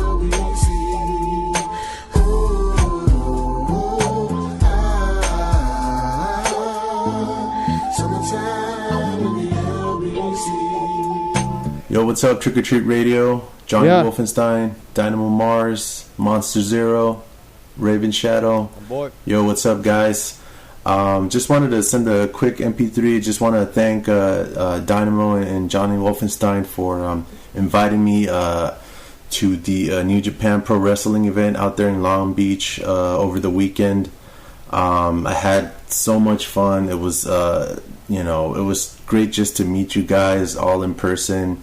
Both of you guys, Ledger, Coop, Kelly, even Jakey Poo, man. Even Jakey Poo. That was awesome. Yeah, Jakey Poo and his lovely wife, it was cool to meet them. Even meeting Corando was awesome, I felt, and to top it off, New Japan Pro Wrestling, I felt like I won a radio contest or something, because I was just there like amazed, really, but yeah, I just had so much fun, and it was just amazing to see all of these matches like in person, like so up close too, because I've seen some of it on TV, but seeing it live is just a whole nother deal. And it was just awesome, because I haven't been to a wrestling event since I was a kid. I was in Mexico the last time I saw live wrestling, so it was pretty cool to see a live wrestling event, and to see a different side of wrestling that I'm not really haven't been familiar with. I just learned about it through listening to the Trick or Treat radio show. So it was pretty cool. It just had a great time. So thank you guys. But yeah, anyways, thank you guys for the time.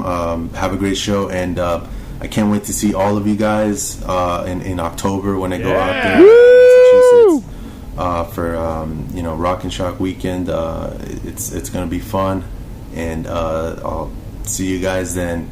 So. Anyways, thank you, and talk to y'all later. Bye.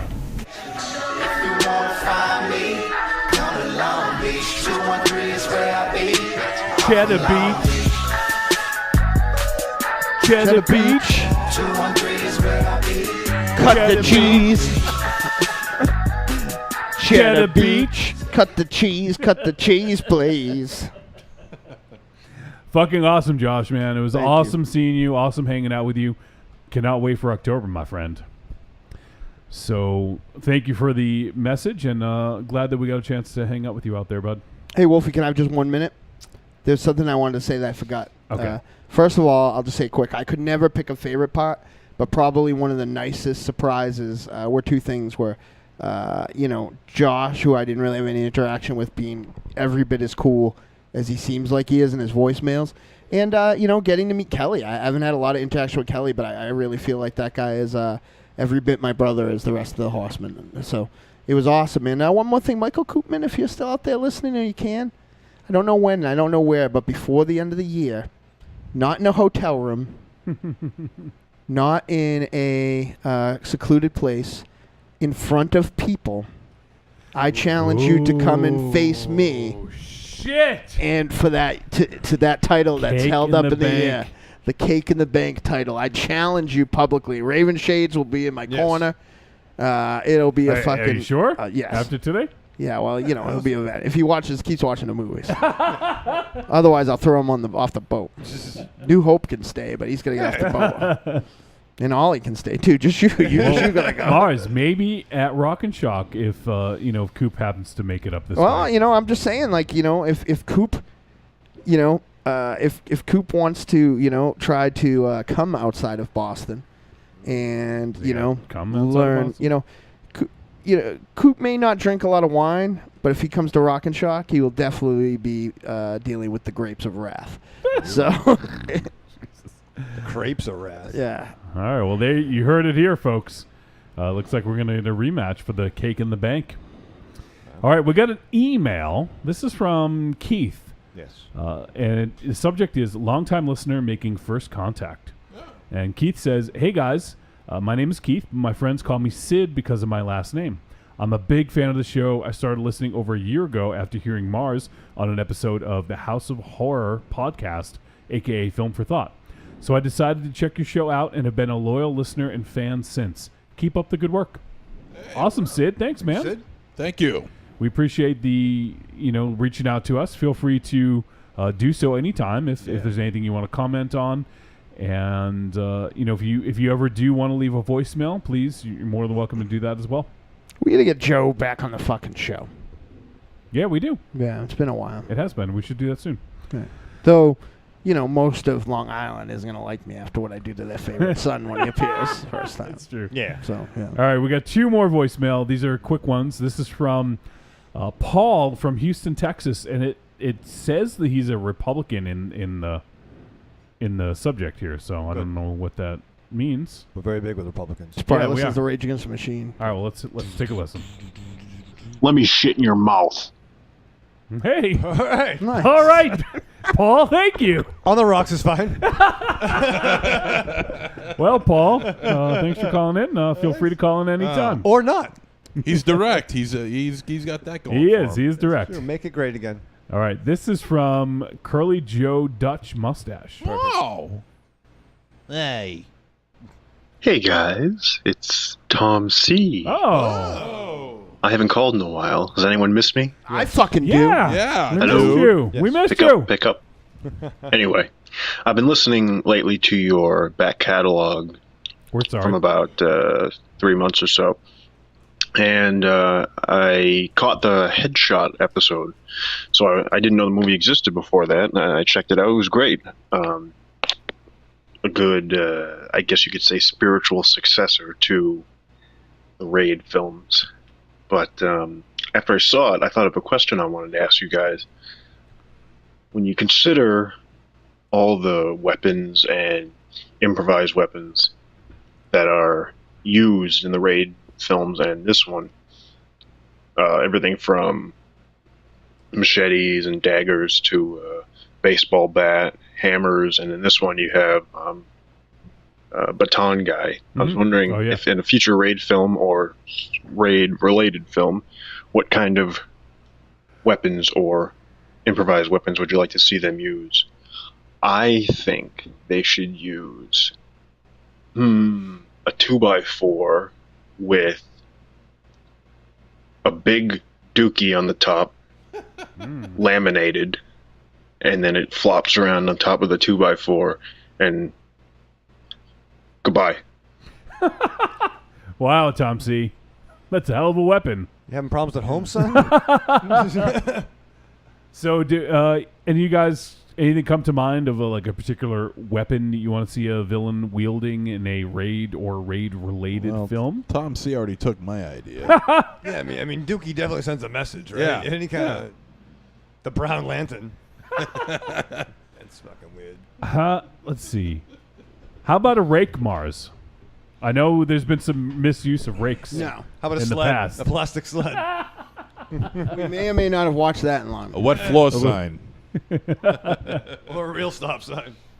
Let's see. Was there ever? Trying to think of a cool weapon. Was I maybe forget- a chainsaw fight in a Raid movie? There was a Chang Chen movie that I watched this year. I should have just checked my movies. Basketball. Which had the main villains Basketball. all wore these gold masks and wore, all had these gold masks and used tridents for weapons. Yeah. And I didn't think that could be such a fucking cool weapon, but that was awesome. Masked Avengers, that's what it was. That could be cool. Yeah, or even I would like to see something like where the gangs, though it might not be Raid they're always on the thing of this. I would like to see the pageantry be up a little bit, you know what I mean? More like the Warriors a little bit. So, I'd love to see something like that, even if not a weapon the same, a more unified, army-looking sort of thing, That's cool. My youngest used to wield a three-sectional in Kung Fu. Sure. I don't really see that a lot in flicks. So basically picture a bow staff, but segmented like a ninja nunchuck with a third nunchuck. Yeah. Did you guys know that I studied bow staff? Did you really? Yeah, I was fucking terrible at it because I was good at this. I was good at parrying and attacking, but the form stuff where you had to move the thrusting? the staff from. I was good at thrusting, but the form stuff where you had to move the staff from one hand to the other, spin it or something like that. My learning disability just was not I got hit in the fucking face a lot, and I hit my teacher, my sensei was this beautiful 25-year-old woman, and I smacked her in the face a lot of times with that thing by accident. Yeah.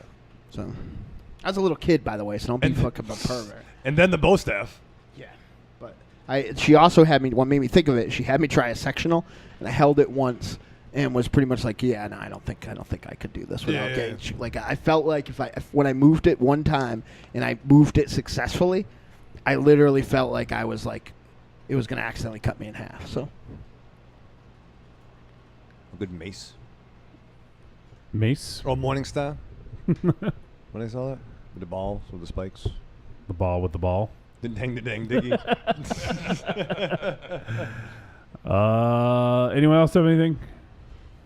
Nah. All right. Well, I think that is going to start to wind things down here. Ooh. Anything else, Mars, that you wanted to add to? Nope. I think we covered all the bases. Anyway. I had a phenomenal weekend this weekend, and I don't know that anything can top it, but I'm going to try my fucking best to do it at Rock and Shock. So come on down to outside of Boston and help me try to accomplish that. Yeah, definitely. One of the things that Mars and I had talked about on the plane ride home was we have a whole list of plans of stuff to get ready for Rock and Shock. But Rock and Shock is happening for sure. Like that whole weekend, October 13th, 14th, 15th.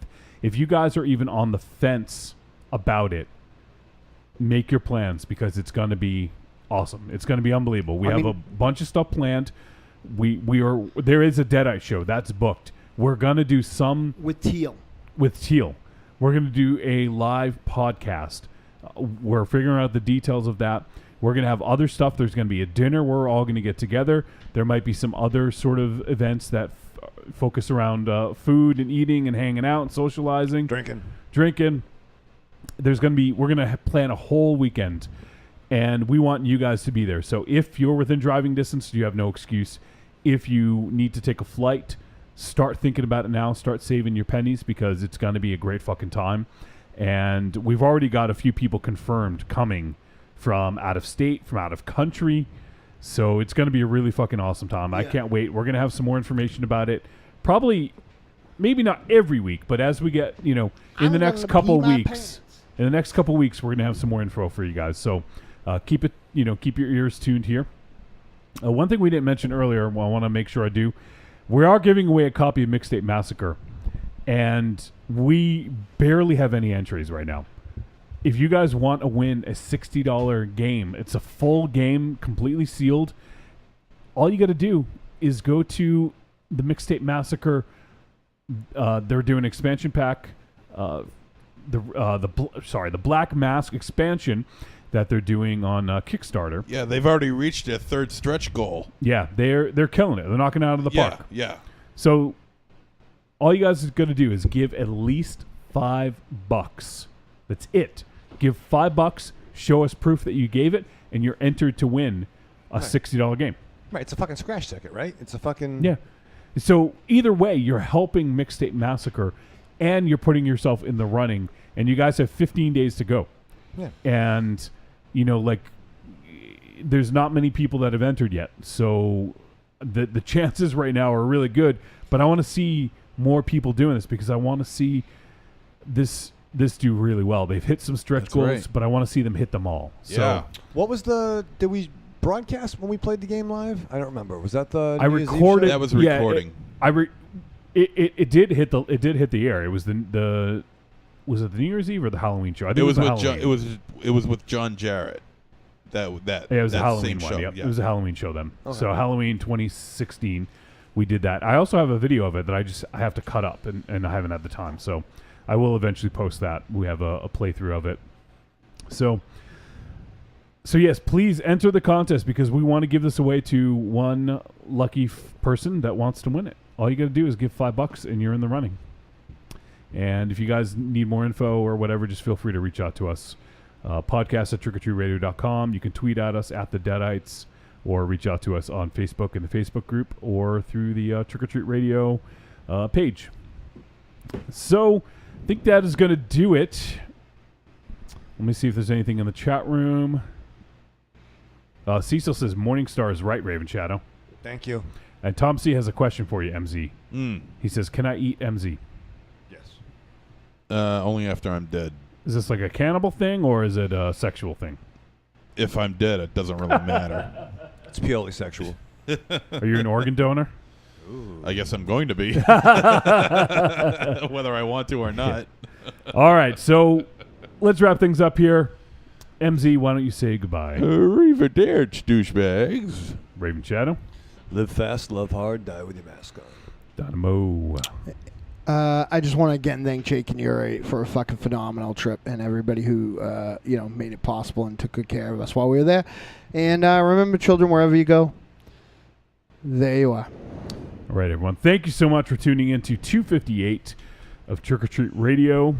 Next week, we are going to be reviewing Free Fire. And we don't have anything else planned yet. Maybe we'll do something. We've been kind of keeping it light, but maybe we'll plan another segment. And I want to thank everyone who tuned in live. You guys are fucking awesome. We had a great showing in the chat room tonight. Thank everyone who submitted some feedback, and also want to thank everyone who made this past weekend so amazing. And that's I've named them on Facebook. I don't want to forget anyone. Although I guess I'll name them. It would be Mars. It would be Coop. It would be Jakey. It would be Yuri, Kelly, Wes, Tanner, Special Ledger for taking us out and taking care of us, Carando, Steven Scarlatta, Joshua Libre, and if there's anyone else I forgot, you guys made for an amazing weekend, and it was awesome, and we hope you guys enjoyed hearing about it. Hopefully it wasn't too much gushing about. Thank you for... we were just really excited about it, and it may not have played that well, but so thank you for being patient with us and putting up with us. Yeah. So join us next week for episode 259. We're actually getting close to the 5-year anniversary, guys. It's at the end of the month. Oh, so shit. we'll do something for the 5 years. Oh, I have my surgery date. Okay. August 3rd. Okay. All right. Well, we'll be in there with the surgery and with you, and we'll that'd be good. Film it. Yeah. We'll broadcast live. So the good thing is that's on a Thursday, Mars. Yeah. So it'll be after a Trick or Treat Radio. I know you're probably gonna maybe miss some time. Then I will not. Okay, he's not gonna miss any time. No, I will have I might be in the hospital still, but I think actually Wednesday should be when I get out. So it'll probably be another deal when I'll fucking show up again. Right from the hospital. I'm not missing one though, even if I had to do it from my phone in the hospital. Bosch says night, y'all. Night, Tom man. C says Thanks, Bosch. you all go shit yourselves. Thank you. Hey, Tom C. 1 out of 4 ain't bad. Yeah. All right, well that's gonna do it. So I miss you, Tom C. Come visit me, huh? All right, dudes. We will see you guys next week for episode 259, where we review Free Fire. I'm excited to check out the Me Ben too. Wheatley show. See ya.